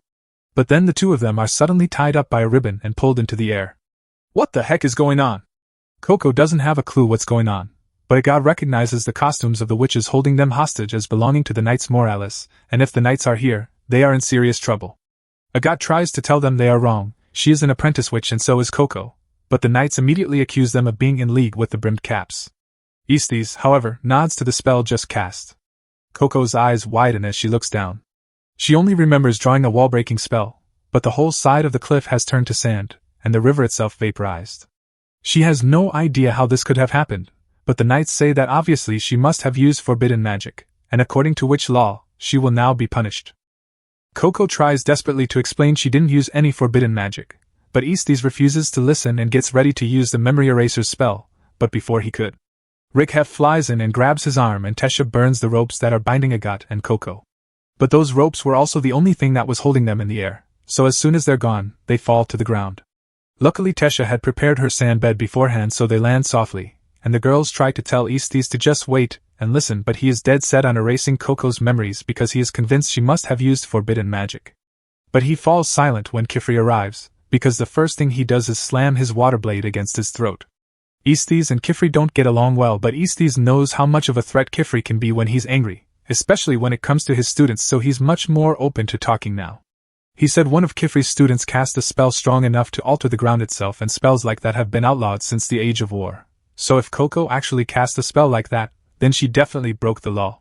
Kifri says he never gave Coco any tools strong enough to create a spell of this nature, but Aestes says it's still possible one of the brimmed caps may have given it to her, and Kifri doesn't have an answer for that since there was a period of time that Coco was left alone with the brimmed caps. At that moment Alrajo shouts at the Knights and tells them to stop floating around and come down and lend a hand, because before anything else a witch's duty is to protect the general public, and there's a lot of people down here that need protecting right now. Aestes can't really argue with that logic, so he agrees to delay the trial until all the normal people here have been taken care of. The Knights go down and begin digging it all out of the sand, and one of the Knights helps bandage Custis' injured legs. Custis' father asks her if that is going to heal his son's injuries, but she tells him that all she can do is stop the bleeding for now. But he's not satisfied with that. He asks her if she can use magic to heal him, because he's seen witches regenerate objects before, so there shouldn't be a reason they can't do it for a person. And he is right, you can heal a person with magic, but she's not allowed to use magic like that out here. Let her go, she tells him. She's going to take Custis to the city of Kaun, to get him patched up by a doctor. If he doesn't like that, then she'll just have to leave him here. Custis' father realizes he has no choice and agrees to let her take Custis. They complete the rescue, and once the other civilians have been forced from the area, Estes says it's time they got back to the investigation, which makes Coco a little nervous. Estes gets Coco to redraw the spell she drew earlier using his own pen and ink. When Coco casts the spell, it does nothing but exactly what it was designed to do. It destroys a small portion of rock. Coco's technique with the spell was nothing particularly special either, so it's obvious she couldn't have created a spell powerful enough to have caused all this damage. Estes can't deny that for now there is no proof Coco is the one who cast the spell, but just to be sure, he makes her show him her hands because brim caps sometimes tattoo magic circles onto their bodies so they can amplify the effects of their spells, but Coco's hands are totally tattoo-free. The only thing there are calluses from all the spells she's been drawing, but every beginning mage has them. Actually, Estes thinks it's strange that Coco has so few calluses, because most starting mages develop calluses from years of study and training, but Coco's look like she's just started using magic a month ago. But just as he makes this realization, Kifri tells Estes that he's done quite enough, so he should be leaving soon, and Estes has no real grounds for continuing the investigation at this point. It doesn't look like Coco was the one who made that spell, so he agrees to leave, but he says he'll be opening a formal investigation into what happened here today, so it isn't over yet. Kifri lets out a sigh of relief when Estes and the other knights leave, because guys like him are always a pain. He says sorry to the girls, saying it all happened because he left them alone, but tells Agathe and Coco at the same time that they need to understand that what they did was really dangerous. If someone saw them using magic and learned the secrets of magic, then they had to erase that person's memory, and once you erase one guy's memory you have to erase the memory of everyone else who was there, and that's a whole mess waiting to happen.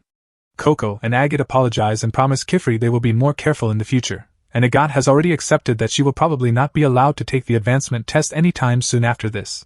But to her surprise, Kifri actually tells her he's going to arrange for the test to be set up for her once they get home.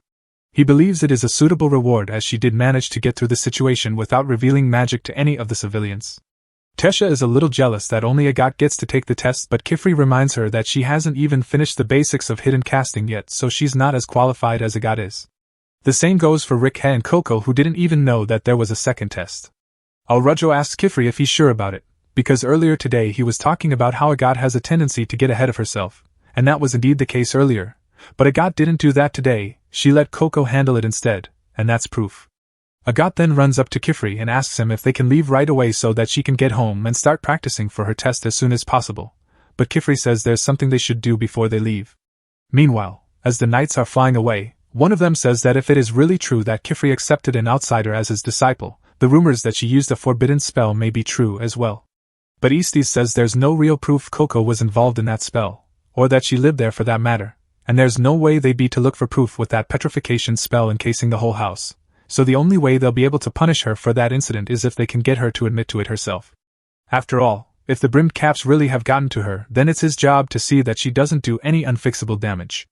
Meanwhile, back at what's left of the river, Kifri and the others are watching Alrujo work on building a bridge out of the sand by carving a spell into the rock. Shortly after he is done, the water from the river begins to return, meaning the effects of the spell must have worn off, so there shouldn't be any more trouble. He notices Coco's bottle and hat buried in the sand, and he picks them up and hands them back over to Coco, reminding her that she should be careful not to lose her witch stuff because it would be a disaster if it ended up in the hands of a civilian. Coco thanks him for finding it for her, but when she looks at her ink, she sees that it still seems pretty much full even though she has been using it since she started learning magic. She thinks the jar must be some kind of magic that fills it back up over time, which Kifri is sure is not a spell on that thing, so he asks her to hand the jar to him, because something is very wrong with it. It appears that at some point the brimmed cap poured some of his blood into the ink bottle, which probably changed the effects of the ink, but Kifri has no way of knowing that the blood was added to the ink, so he plans to take it to Nalnoa and have it analyzed. He makes up an excuse, telling the others that he is going to stop by at Calhoun since they never really had a chance to get Coco a wand. Alrujo is a bit suspicious, but before he can ask Kifri the real reason for the trip, Kifri offers to pick up 2 bottles of wine for him, and Alrujo agrees to let him go after that. A little later, Coco and Kifri arrive at Nalnoa's shop in Calhoun, but to Coco's surprise, there is no door here anymore. She wonders if they got the address wrong, but Kifri says that Nalnoa must just be closed for the day. That said, there's no way for them to get in if the shop is closed, but fortunately for them, Tarda happened to be returning from an errand at the time. Kifri tells him he came to see Nalnoa and Tarda agrees to let them in. Tarta reaches into his bag and pulls out a magic doorknob. The doorknob hits the wall, making a door into the shop, and when he goes in, he tells Kifri that Nalnoa should be on the top floor right now. Kifri begins to climb up and Coco is about to do the same when Tarta stops her and tells her that she has a cut on her leg and if she doesn't treat it soon it could get infected, so he asks her to come with him so he can tend to it. Coco thanked him for the offer and followed him into his room. She was surprised to see so many things she did not recognize. She picks up a jar of blue powder and asks Tarta what it is, because she thinks it's pretty. Tarta explains that those are magic dyes that change the effects of magic when added to ink, but asks her not to touch anything so she doesn't accidentally mix up the jars. Upstairs, meanwhile, Kifri finds Nalnoa trying to analyze the ink from that tile's spell, but he hasn't had much luck with it as the ink used with this is unlike anything he has ever seen before. He asks Kifri if he found any clues connected to it, and in fact, that's exactly why Kifri came, so he hands Nalnoa the jar of ink he got from Coco and after getting one look at it, Nalnoa immediately realizes that this is the same kind of ink that was used on the tiles. He can see by the blue tint the ink is. He asks Kifri where he got it. Then he realizes this is one of his own bottles of ink. That has him confused. Kifri thinks the ink must have been tampered with while Coco was left alone back in that trap and he wants to confirm his theory, so he takes the ink and prepares to use it to draw a basic light spell. Meanwhile, downstairs, Tarta is busy bandaging Coco's leg, and she's asking him about all the different magic dyes he has in here. He answers all her questions about the dyes, from how to make spells last longer to how to make the ink invisible. Coco is amazed that Tarta was able to memorize all of this. She says she'd love to live in a magic stationer's shop like he does, but Tarta doesn't understand why she'd say something like that.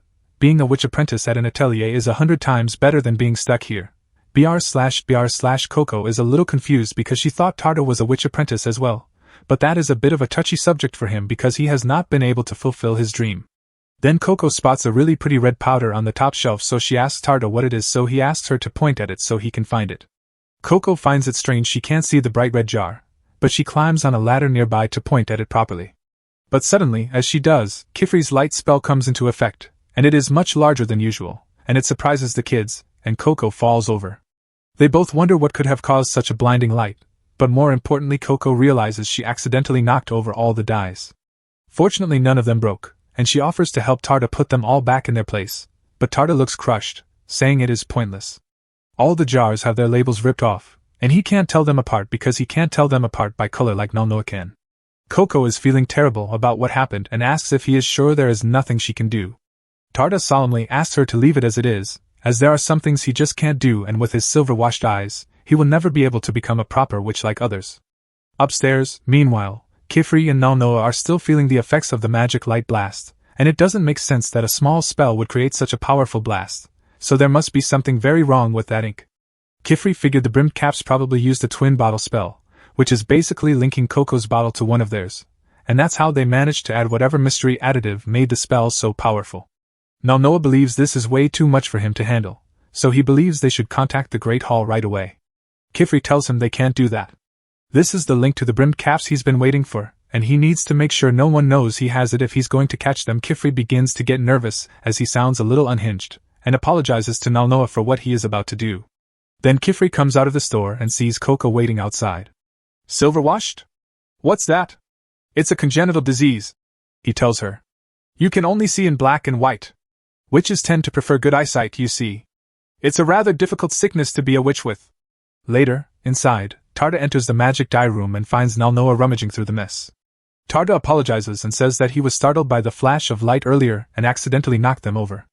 Nalnoa doesn't know what he's talking about, however, because he remembers nothing about a flash of light at all. As far as Nalnoa is concerned, nothing unusual happened here. He keeps going with business as usual. Tarta knows he must have seen that blinding flash of light. It's odd that it all happened right after Kifri left the other day, so Tarta wonders if Kifri had something to do with it. Meanwhile, Kifri is having a great time with Coco and the others in a field. Coco keeps apologizing because she accidentally hit Kifri in the head with a tree branch. She was trying to cast a wind spell to shake some fruit from a tree, but her first attempt wasn't strong enough.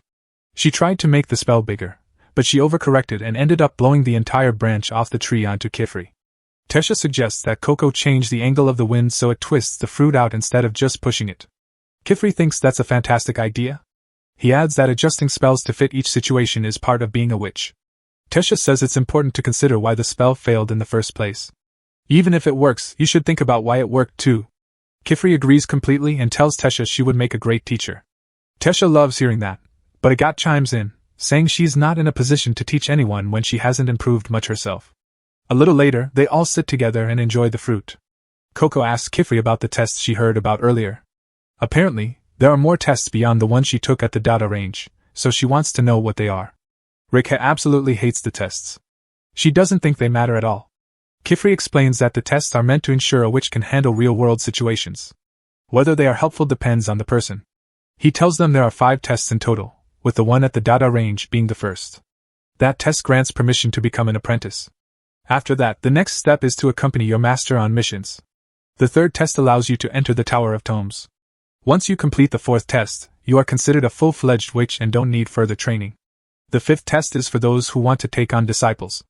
However, Kifri tells them they shouldn't worry about that one until they graduate first. Tesha is excited to become a full-fledged witch because she'll be able to travel the world, help people, and be thanked for her good deeds. Plus, she's looking forward to designing her own witch hat once she graduates. She plans to make it with 2 points to match her pigtails. Rikha, on the other hand, despises the idea of taking tests. She hates drawing spells she doesn't want to draw.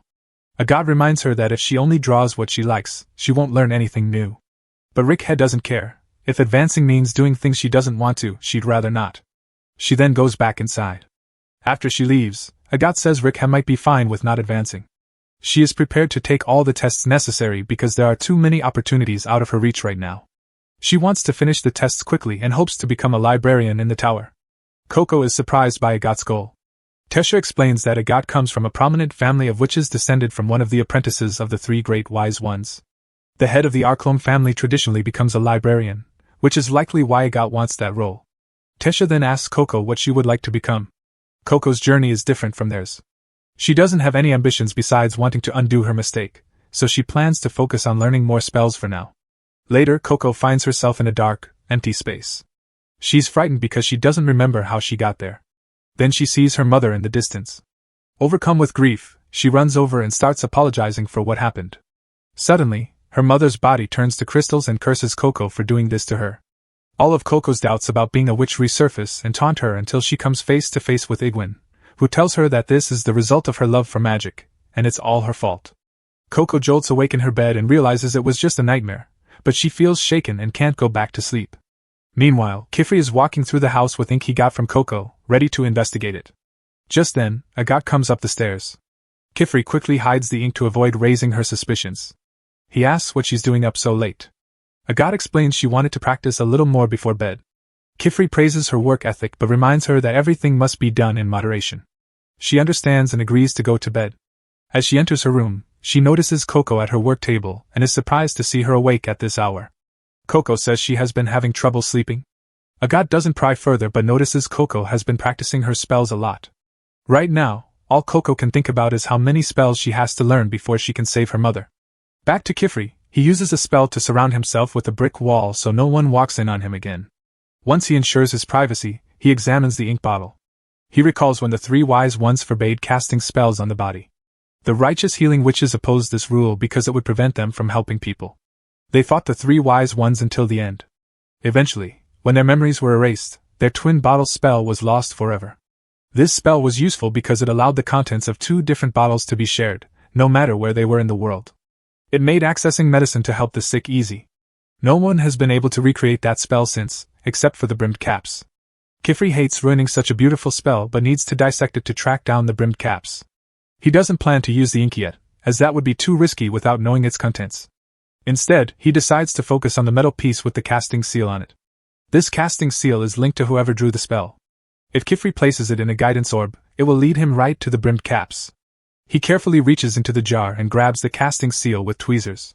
Just as he's about to pull it out, a failsafe created by Igwin activates, unleashing a powerful blast of lightning. Kifri uses a rock spell to shield himself from the lightning but accidentally knocks the ink bottle away, triggering the second part of the failsafe. This creates a powerful water vortex that sucks Kifri in. As he gets tossed around in the vortex, Kifri realizes he messed up. He was so excited that he didn't consider the potential dangers, and he can't draw any spells in water, leaving him defenseless. To make matters worse, the bottle releases another bolt of lightning, shocking Kifri in the water. By the time the spell ends, Kifri gasps for air, his body numb from the shock. He looks up and sees Igwin, who just teleported here, floating above him as he rides around on the ground. Kifri tries to get up and fight, but his body is still too numb to move. Igwin casually reaches for the bottle and crushes it in his hand while Kifri is forced to watch. He desperately tries to grab Igwin. He refuses to give up until he reclaims what the brimmed cap stole from him. But before he can act, Igwin vanishes into thin air, taking Kifri's hope of tracking him down with him. Igwin reappears on a beach. He is disappointed that the gift he put so much effort into giving Coco was discovered so quickly, but there's nothing he can do now. He teleports away to prepare for his next plan. The next morning, both Kifri and Coco have been yawning nonstop. The others start to notice and ask if the two of them stayed up late for some reason. Coco admits she may have stayed up later than usual last night, but Agat points out it wasn't just last night. Coco has been staying up late to practice every night for the last few days. The others worry when they hear this because, as Alrejo always says, if you don't get proper sleep while you're young, you'll be short for the rest of your life. Tesha offers to brew some herbal tea for Coco to help her sleep. She also asks Kifri if he would like some, but he looks like he is already down for the count. The others wake him up, and Kifri apologizes for dozing off suddenly. He tells Tesha she can let him handle making the tea. However, as he grabs the pot, his hand slips, pouring hot water onto himself and causing him to drop the kettle. The others ask if he's alright. Kifri realizes he couldn't hold the kettle properly because his hand is still numb from the lightning last night. But he can't let the girls know that, so he tells them everything is fine and that he'll clean up the mess later. Right now, he is going to pick some herbs to brew a new pot of tea. The girls notice that Kifri is acting strangely today, but they assume his clumsiness is due to lack of sleep. While Kifri is gone, Coco asks Agat if she can come with her for a minute. She has something she wants to discuss, and Agat agrees to go along. Coco leads her upstairs and presents the silk shoes she fixed. She apologizes for taking so long but wanted to ensure the flight magic was balanced properly. Agat is surprised that Coco is giving these back to her. She suspects Coco is plotting something, as there's no way she can be this nice. Coco doesn't understand what Agat means, so Agat reminds her that even when Kifri scolded her for taking the test without his permission, Coco didn't snitch on her. Agat forced Coco to take the test, yet Coco chose not to reveal that. Now, Coco fixed Agat's shoes without being asked. Agat is curious about Coco's motives. Coco admits Agat is right. She could have snitched on her for forcing her to take the test. At first, that's what she wanted to do. When she reached the test site, she was alone and scared, unsure how to get back. She thought about waiting for Kifri to come get her. But she decided to try, wanting to prove to herself she could overcome problems with her magic. Agat is unsure how to respond. She feels incredibly guilty about what she did to Coco. Before she can offer a real apology, Coco suddenly falls to the ground with a severe fever.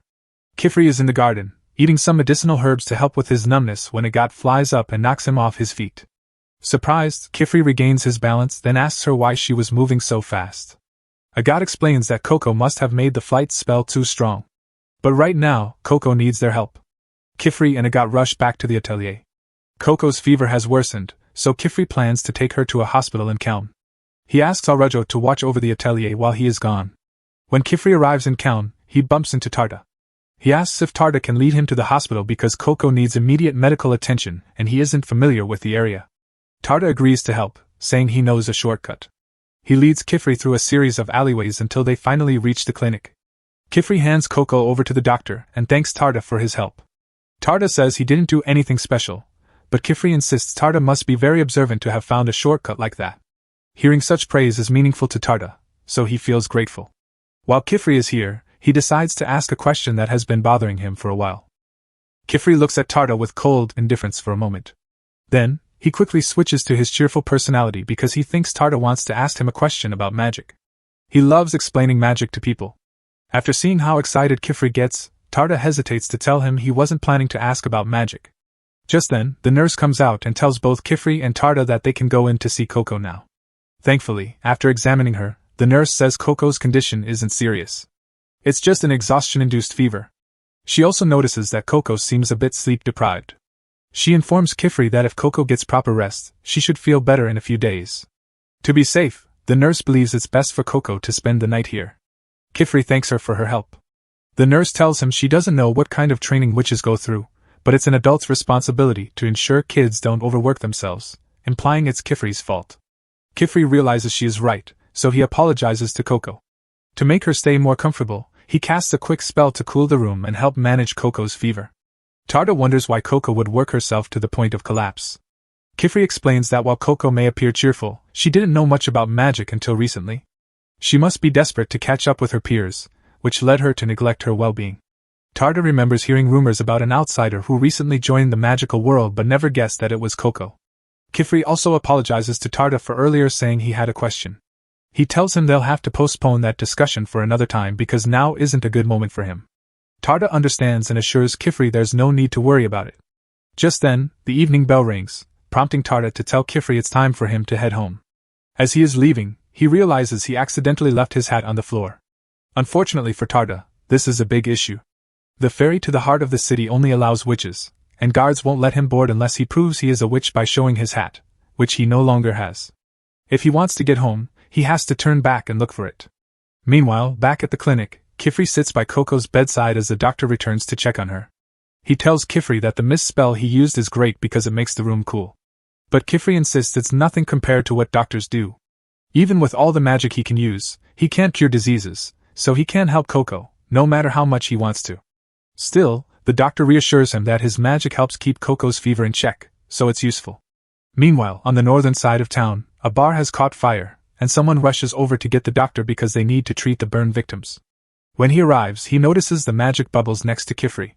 Realizing Kifri is a witch, he begs him to help put out the fire, as many people are still trapped inside. Kifri wants to help but hesitates to leave Coco alone. However, by this time, Coco has regained consciousness and heard everything. She tells Kifri she will be fine on her own and he doesn't need to worry about her. Since Coco is so insistent, Kifri agrees to leave with the others to help stop the fire.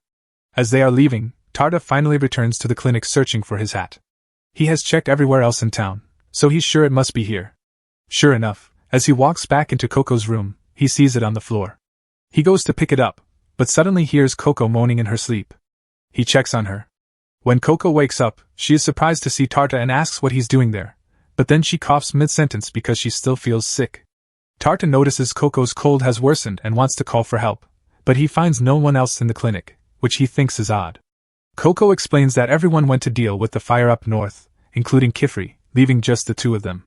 It would take too long for Tarta to find someone else. Coco needs help now, so he decides to do what he can for her. He remembers that Tranquil-Leaf helps reduce fevers, and the doctor must have some around. He starts looking through the cabinets to find the medicine. Eventually, he finds a tray of medicine, but to his horror, none of the jars are labeled, which seems careless. More importantly, without labels, Tarta can't distinguish the herbs since he can't see their colors. He feels helpless in this situation. This brings back painful memories of his past when adults looked down on him because of his silver-wash eyes. They told him that without color vision, he would never learn to draw complex spells with magic dyes. They deemed it pointless to train him as a witch and told him to accept that there were things he could never do. The worst part is that Tarta actually knows about this. The components in magic dyes are often used as medicines, so he knows what the plants and herbs look like and what they can do. But when ground up, the only way to tell them apart is by their color. Coco, noticing Tarta is upset, tugs on his shirt and asks if he's okay. He apologizes for not being able to help her with the medicine. However, he still wants to make her comfortable. When she coughs again, he reaches into his bag and pulls out a vapor bubble to give her some water. As he does this, he remembers the vapor bubble works by drawing moisture from its surroundings, which gives him an idea. The Tranquil-Leaf is dried and ground into powder before being stored, so if Tarta uses the bubble to extract excess water from the medicines, he can distinguish them by their physical state. Tarta moves forward with his plan. He uses this method to rule out a few medicines, like the crystalline one and the oil-based one. Even after eliminating most, he is still left with 3 powders that look almost identical. He feels stuck and unsure of what to do next. Trying to guess would be too risky. Tarta feels like a complete failure because it seems there is nothing he can do. He gives up on figuring out the medicine and decides to wipe down Coco's sweat, since that is all he feels he can do right now. But Coco tells him not to think that way. She says that if you want to do something you otherwise can't, that's where magic comes in. She asks Tarta if he has any ink and a pen with him. As it turns out, he has a pen he recently carved, so he hands it over to her, and she begins to draw with it. She tries hard to stay focused, but she is still quite cold. Tarta wraps a blanket around her to keep her warm. He then asks what kind of spell she is drawing, thinking it will help her feel better. However, Coco says she doesn't know any spells like that. Instead, she is drawing a spell to help Tarta. This surprises him, making him even more curious about what the spell does. Coco explains she's modified a rock-breaking spell she knows. Normally, the spell turns solid objects into powders, but she switched the symbols so it should turn powders back into solid forms. She believes this will help Tarda identify the ingredients since he knows what the original forms look like. But when she activates the spell, the result looks all blobby and unrecognizable. Coco feels like a failure because she couldn't draw it correctly. The lines are wobbly and uneven, partly because she is sick, but that doesn't change the fact that her spell failed. Tarda asks her if it would work better if the lines were more precise. If so, he thinks he can help. Coco appreciates that. She watches him study the spell, and it reminds her of how cool he looked when she first saw him carving pens in Nalnoa's store. Tarda snaps her out of it and asks if he can move the symbols from the top and bottom to the sides. He thinks it would balance the spell and help the powder hold a more defined shape. Coco says he can make whatever changes he thinks are necessary because if he's the one drawing it, then it's his spell. After deciding on the details, Tarda begins to draw. A few minutes later, the spell is complete, so he decides to test it out. When he places a jar over it, the spell causes the powder to take the shape of the plant it originally came from. It's a complete success. Tarda is happier than ever because this is the first time he has achieved something like this. He quickly tries to find the tranquil leaf again, but to his surprise, none of the vials contain it. It's fortunate he didn't guess earlier. Confident there must be some around, he says he's going to check the storage room for the tranquil leaf. Normally, he wouldn't be able to tell these different medicines apart, but thanks to the spell he and Coco made, he can clearly distinguish them. It feels like a limit that has weighed him down all his life has finally been broken. He eventually finds the tranquil leaf, but suddenly, the nurse walks into the storage room and asks what he's doing, rummaging through the clinic's medicine. He explains the situation, and the nurse understands he wanted to help Coco and thought he was alone. However, she says no one would be careless enough to leave a hospital completely abandoned with a patient present. She also explains that the lack of labels on the medicine is to prevent people from administering treatment themselves since giving the wrong medicine can be dangerous. She admits that Tarda was right about tranquil leaf being the best choice and asks if he has an interest in medicine. Then she notices his hat and realizes he must be a witch's apprentice. By morning, Kifri finally returns. He has been worried about Coco all night, but he is relieved to see her sleeping peacefully with Tarda by her side. Later, Coco wakes up feeling much better, thanks to the medicine. She thanks Tarda for helping her last night, but he tells her she actually helped him. Nalnoa comes looking for Tarda since he didn't come home last night. He is relieved to see that Tarda is okay. With both Nalnoa and Kifri present, Tarda thinks it's the right time to ask about the light he saw the other day. However, Nalnoa still doesn't remember it, and Kifri pretends he doesn't know what Tarda is talking about, making him question if he imagined it. After that, Tarda and Nalnoa get on the ferry to go home. After Coco says goodbye, Tarda yells back that he will make his best magic pen for her as a thank you gift, and she says she can't wait to see it. Kifri and Coco start their journey home as well, and on the way, Coco explains to Kifri that she has been having trouble sleeping because of nightmares. Kifri isn't sure how to help with that since sleep spells are forbidden. But Coco reassures him not to worry because she doesn't think she will have nightmares anymore. She has found her ray of hope. The spell she made reminded her that spells are easily reversible if you flip the signs around. As long as she can find the spell in the picture book that crystallized her mother, she can undo it and save her. Meanwhile, the brimmed caps are planning their next encounter with Coco. They intend to strike when she undergoes a test since she will be outside Kifri's protection at that time. The next day, everything returns to normal, and Coco's magic lessons with Kifri continue. After some practice, she can finally cast the light spell without needing any references. Kifri congratulates her, and Coco feels happy. Still, she knows she has a lot of work ahead. She struggles with the more complex spells, and if she doesn't get better at them, she'll end up relying on the basic ones she already knows. Kifri tells her it's fine to use the same spells often. He explains that spells she can draw easily can be her specialty. This interests Coco. Kifri points out that when she draws, she shows more confidence with straight lines than with curves. He remembers seeing her draw some impressive straight lines, suggesting that could be her specialty. Coco is thrilled to learn that she has a specialty. She decides to practice her straight lines more, but Kifri advises her to wait. She will naturally improve on her strengths, so she should focus on what she finds challenging. So, Kifri places a large stack of books in front of Coco and tells her to start reading. She begins studying various magic circles, each one more impressive than the last. She loved magic circles as a kid, even when she knew nothing about magic. Now, understanding their function, she has a new respect for the effort that went into creating them. Coco asks Rikhe if she wants to look at these amazing spells with her. Rikhe flatly declines, saying she's not interested in other people's spells. When Coco presses her, Rikhe gets angry and accidentally completes a crystal spell she was working on, crystallizing the table in the process. Kifri rushes over to check on Rikhe, thankful she's not hurt. He reminds her to be careful not to cast spells when she's angry. Rikhe reacts poorly to the criticism, pulling her hand away from Kifri and running off to her room. Coco feels responsible and chases after her to apologize. Meanwhile, Kifri wonders how to manage Richa's stubborn outbursts. Aurajo, who had been napping on the couch, advises him that if Rikhe continues to ignore the milestones of learning and Kifri's guidance, she won't grow as a witch. Coco follows Rikhe into her room but is surprised to find Rikhe missing. She wonders where Rikhe could have gone. Then, she notices the brush buddy on the floor and asks it if it knows where Rikhe went. The brush buddy scampers into a nearby scroll pot. Worried, Coco tries to pull the brush buddy out but discovers a secret compartment under the pot. She crawls through a grass-filled tunnel leading to a small room Rikhe made. Coco is amazed at how beautiful the place is. Rikhe turns around and says she wasn't given permission to enter, so Coco shouldn't be there. Coco apologizes, explaining she followed the brush buddy and didn't mean to intrude.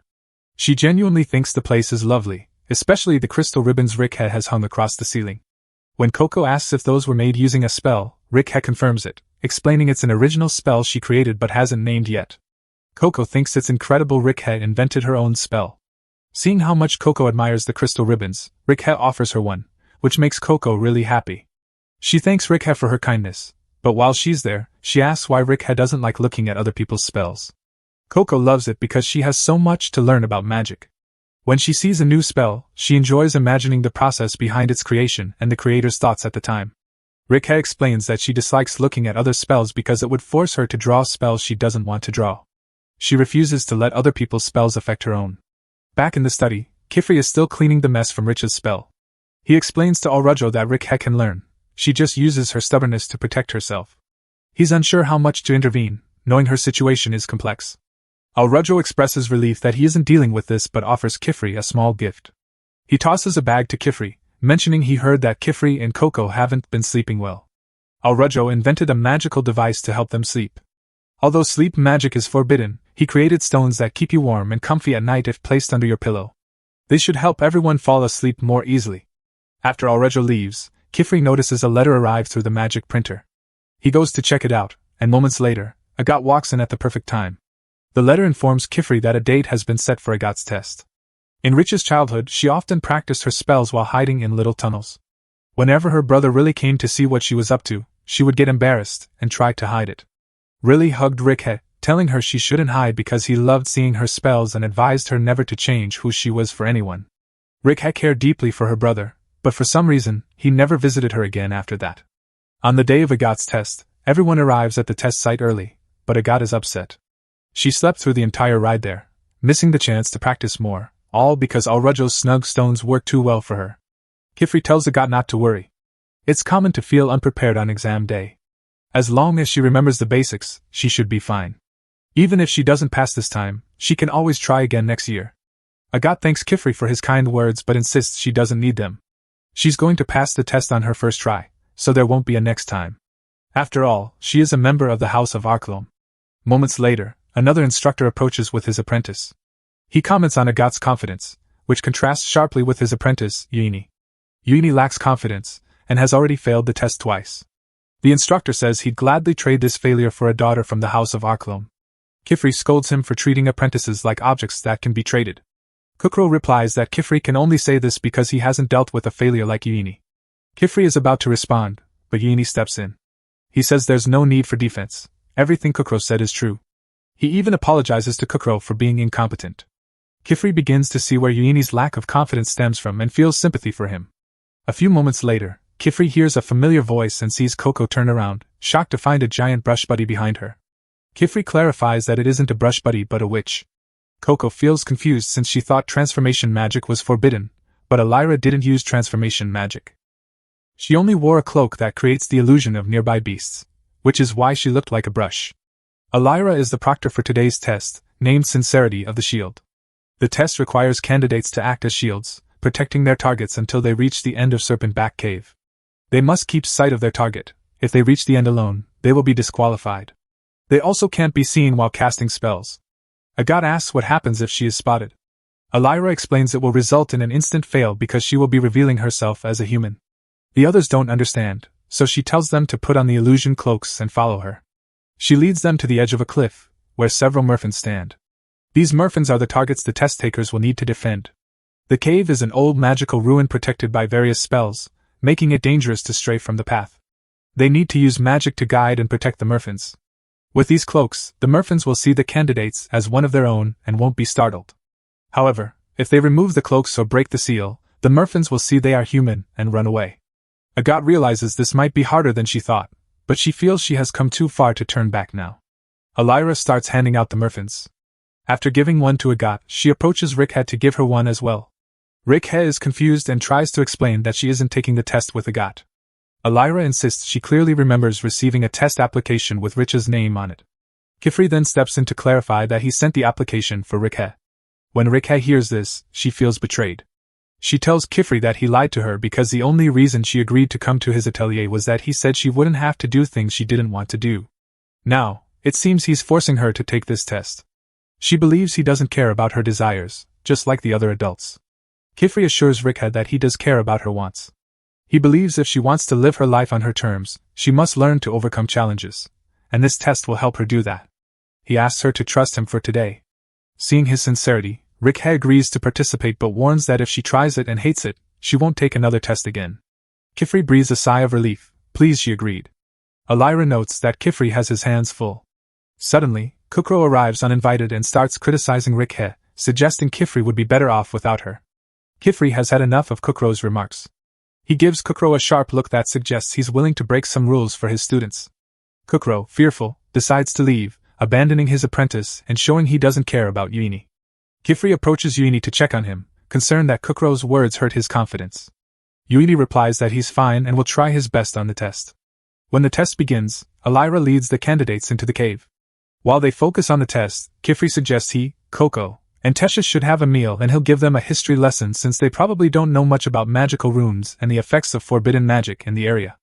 As he speaks, the candidates receive a first-hand lesson as they notice the space and the tunnel appearing completely warped. While their meal is cooking, Kifri tells the girls a story about an ancient magical civilization called the Ramanans. This group once occupied these caves and enjoyed great wealth. They were so prosperous that many travelers came to visit their city. To welcome those they considered beneficial, the Ramanans built the Serpent's Path. They also cast a maze spell on this path to ensure that those deemed unworthy could never enter their city. As a result, Ramanan thrived and expanded. However, when they ran out of outsiders to look down on, they began judging one another and started discriminating. Those considered unworthy were captured and turned into gold for decoration. Things spiraled downhill until the entire city was destroyed. Now, only the Labyrinth Cave and the Serpent Back Road remain. Kifri believes it's frightening what humans can do when power falls into the wrong hands. He says as long as future witches believe that magic exists to help people, tragedies like that won't occur again. After all, using magic incorrectly can lead to severe consequences. For example, while Kifri spoke, they forgot to watch their fish, and the fire magic burned it. As soon as Coco and Tesha realize this, they panic and scramble to salvage what they can of their breakfast. Meanwhile, inside the cave, Agathe and the others face their first challenge. Elira tells them that as their proctor, she cannot give them any advice, so they must solve this on their own. Rikhe thinks it's simple. Even if the road is warped, they just need to fly across. But as her feet leave the path, Rikhe feels her sense of direction get all mixed up. No matter how hard she tries to fly straight, she goes in random directions. She is about to crash back onto the path, but luckily, Yuini jumps in to catch her, preventing her from getting hurt. Agathe is surprised to see Yuini standing sideways on the path and asks if he is using a spell. He replies that it's not his magic. The path itself has magic that makes orientation in the cave unpredictable. The only way to get through is to keep your feet on the path. Otherwise, you'll fall for an unknown amount of time until you return to the entrance. Agathe assumes the tiles on the road must contain the casting seals that keep the spell active, but some areas are worn out, risking getting stuck in a dead zone if they're not careful where they step. Yuini confirms this. That's how he failed the test the first time he took it. He's about to explain how to avoid the traps, but Agathe says she has an idea to get around it. She conjures a ball of water and drops it on the path. Since water flows down, it should settle in the areas where the path's spell is still active and behave oddly where the spell is worn out. This way, they can spot the safe places to step and where to avoid. Yuini is impressed that Agathe figured it out on her first try. He confirms it's indeed the right answer, but Rikhe dislikes how he phrased that. She believes magic can have multiple solutions. She recalls how her previous master dismissed her ribbon spell practice as useless because it wasn't the right technique, which sparked her resentment for people telling her what is correct. In the present, the water Agathe poured helps identify the safe path, but she faces a new problem because her merfen refuses to follow her instructions. She isn't sure how to make it listen, and Yuini suggests using an echoing spell to mimic the sounds the merfens make and trick them into following. Rikhe interrupts, insisting there's no single right answer in magic. As she walks by holding 3 of her crystal ribbons, the merfens turn their attention toward the shiny ribbons and follow her. Yuini is shocked Rikhe got the merfens to follow her without using the right spell. She insists he stop calling it the right spell because it disregards all other methods. Rikhe refuses to cast spells simply because someone else claims it's the right one. Yuini didn't intend to offend her. He has been taught repeatedly that without using the right spell drawn correctly, he will always fail. Rikhe counters that if a spell fails, you just need to recreate it until it works next time. Yuini thinks that approach is too reckless. If he tried it, he could fail the test again. Agat interjects, noting that past failures turn into knowledge. Even if you fail by deviating from the norm, it can still help you grow as a witch. She learned that from watching Coco over the past few weeks and tells Rikhe she is free to use whatever methods she wants during the exam. As the group continues down the path, they reach a section where they hear running water. The moment Yuini realizes what it is, he curses his bad luck. His master always calls him a failure, and this seems to prove that right because the path is completely broken ahead, leaving them with no way to proceed. Meanwhile, outside, Kifri and the girls walk around the cave entrance when Coco suddenly notices something strange. She asks Kifri if any other witches are present because she thought she saw a witch's cloak fly by. However, Kifri believes they are the only ones here. Coco heads to the cliff for a closer look but finds nothing unusual and assumes she imagined it. Below the cliff, one of the brimmed caps has just arrived and is hiding to avoid being seen. Back inside the cave, it's clear they can't just jump across the gap since the path doesn't stabilize the space. They will need to find their own way to get across. Rikhe steps up to the edge first. The path spell only works while they are touching it, so she uses one of her ribbon spells to turn part of the path into a ribbon. She wraps it around herself and her merfen before flying to the other side. Since she is still technically touching the path, she crosses the gap without any trouble. Once she reaches the other side, the ribbon crumbles to dust. Agat thinks Rich's idea is great and decides to try it herself. By using a replication spell, she creates copies of the path beneath her feet, allowing her to cross to the other side with her merfen. However, just before she makes it, the path crumbles away. Agat nearly falls but manages to grab onto the remaining path just in time. She realizes her spell failed quickly because she messed up some lines while drawing it under her cloak. She has a lot to learn before she reaches Kifri's level. The only one left to cross is Yuini, so Elira urges him to get started. Suddenly, Yuini breaks down, saying he can't do it. Agat thinks he is just nervous, so she tells him he has already shown good skills and knowledge of this test. He should be able to get past this by using his experience to draw a spell. However, Yuini's problem is that he can't draw spells with someone watching him because his hands shake uncontrollably when he is nervous, especially with a judgmental teacher like his master. He can draw spells when he is alone, so he prepared some spells in advance to handle any issues during the test. Unfortunately, he never expected the path to collapse, so he doesn't have a spell for that and feels trapped. Agat reluctantly admits that if Yuini truly cannot draw spells now, he won't be able to continue the test. Rikhe, however, refuses to give up on him. She sees a bit of herself in him. She believes Yuini has been told all his life that there is only one right way to do things and that he is a failure if he cannot do it that way. She tells him to find a way to do it however he can. Earlier, he said he could draw spells when alone, so she suggests making a wall of magic around himself. Yuini reminds her that his hands are still shaking, so she tells him to try it without magic. Yuini doesn't know how to do that. To escape embarrassment, he ducks into his cloak and starts criticizing himself for how foolish he must look. He assumes everyone is laughing at him by now, but when he peeks out, he sees that Elira doesn't look disappointed or judgmental. Neither do Agat or Rikhe. This realization hits him. The only person telling him he can't do it is himself. While inside the cloak, he notices the illusion spell cast on it, which gives him an idea. He starts making modifications. Outside the cloak, Elira hears scribbling. Just as she is about to ask what Yuini is doing, his whole body suddenly engulfs in shadows. Elira panics, thinking it might be an ancient trap. She puts up a wind barrier and tells everyone to brace themselves. Then Yuini reassures her that there's no need to worry because he created the shadows. Elira feels relieved but asks what he did to his cloak since she can't see him anymore. He explains that the illusion spell combined an overlapping brim shade spell to hide his body and a reflection spell to create an illusion over it. He erased the reflection part, so now the cloak only hides him in shadows. The rules state he can't let the merfens realize he is human, which is why they need cloaks to disguise themselves. Since the merfens can't see him now, they still haven't realized he is human. He meets the test requirements, Also, with his body hidden, he can finally focus on drawing his spells since no one can see him. He draws a spell turning part of the tiles into a branch, which he rides across the gap. Although he feels a bit embarrassed to do it this way, he succeeds by using his own method. He thanks Rikhe for encouraging him. Agathe is surprised that Rikhe helped Yini, considering she usually doesn't care about others. She responds that Yini saved her from falling earlier, so she was just returning the favor. Now that they have crossed the gap, they can continue through the cave without much trouble. Agathe creates another ball of water to clear the path and runs ahead. Elira crosses the gap a moment later to catch up with the others. She asks Rikhe how she feels about the test so far. Rikhe admits it isn't as bad as she thought. She doesn't hate it but is still angry with Kifri for tricking her into taking the test. He needs to apologize before she forgives him. Suddenly, a black figure appears behind Elira and grabs her. She immediately recognizes it as a brimmed cap. She throws off her hat to send a distress signal and tells the kids not to listen if the brimmed caps try to talk to them because they can't let themselves be tainted by forbidden magic.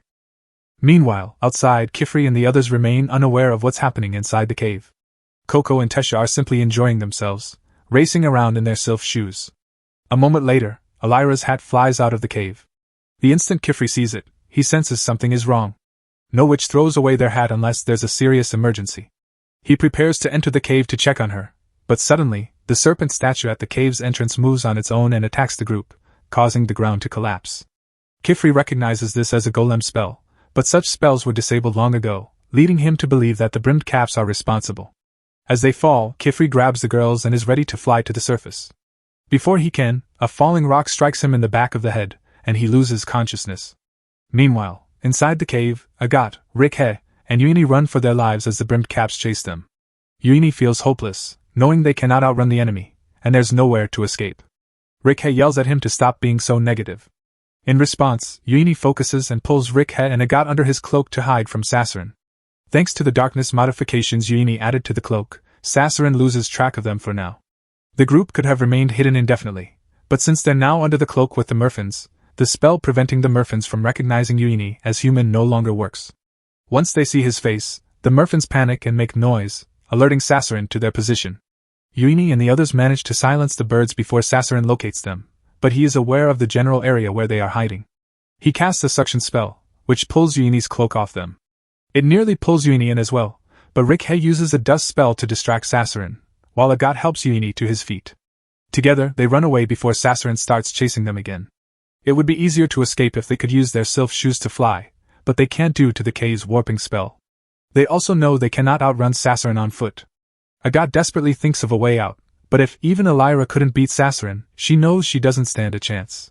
To make matters worse, they eventually encounter another damaged section of the path. This gives Agathe an idea. She remembers seeing Elira cross gaps by creating a frozen path, so she decides to do the same. Sliding across ice would be faster than running, helping them escape Sasarin. While Agathe draws the ice spell, Rikhe builds a sled from part of the path. Once Agathe finishes, Rikhe and Yini hop on while Agathe uses her sylph shoes to push them across the ice. They move much faster now and have a chance to stay ahead of Sasarin if they maintain this speed. As they speed down the ice path, Agathe asks Yini to freeze a new path once they reach the end. He flips through his pre-made spells and finds an ice spell, casting it to freeze the road ahead. Although they now have more road, Yini is still worried Sasarin will catch up. He asks Rikhe to draw a wind spell for an extra speed boost.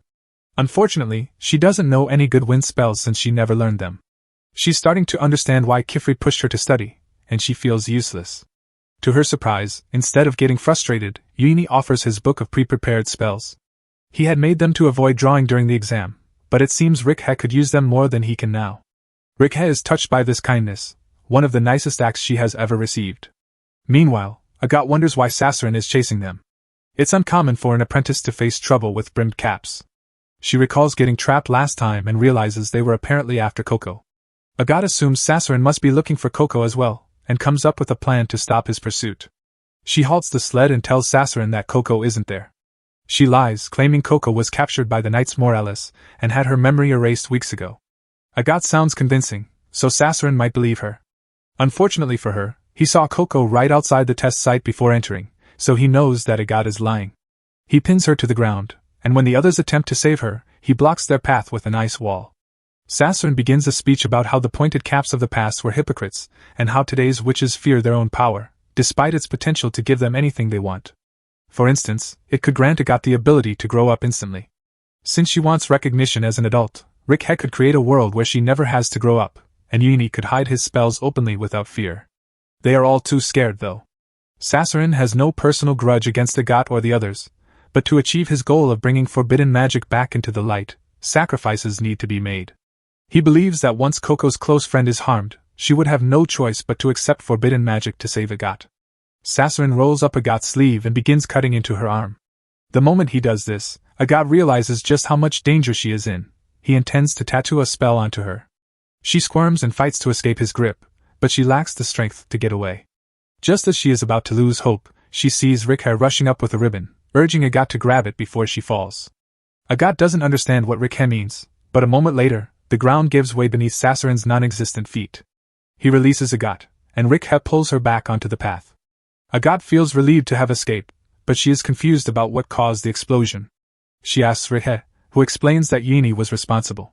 He had snuck underneath the path while the brimmed cap tried to tattoo Agat. Since stepping off the path leads to getting lost in the labyrinth, they believed destroying the ground under Sassurin would eliminate him. However, Agat notes that Sassurin has been flying and doesn't even have feet, so that fall won't be enough to get rid of him. Meanwhile, below the path, Yuini prepares to return.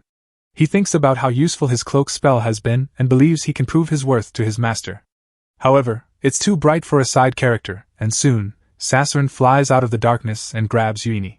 He mentions he usually wouldn't be able to catch Yuini in that cloak, but the ropes he's balancing on revealed him.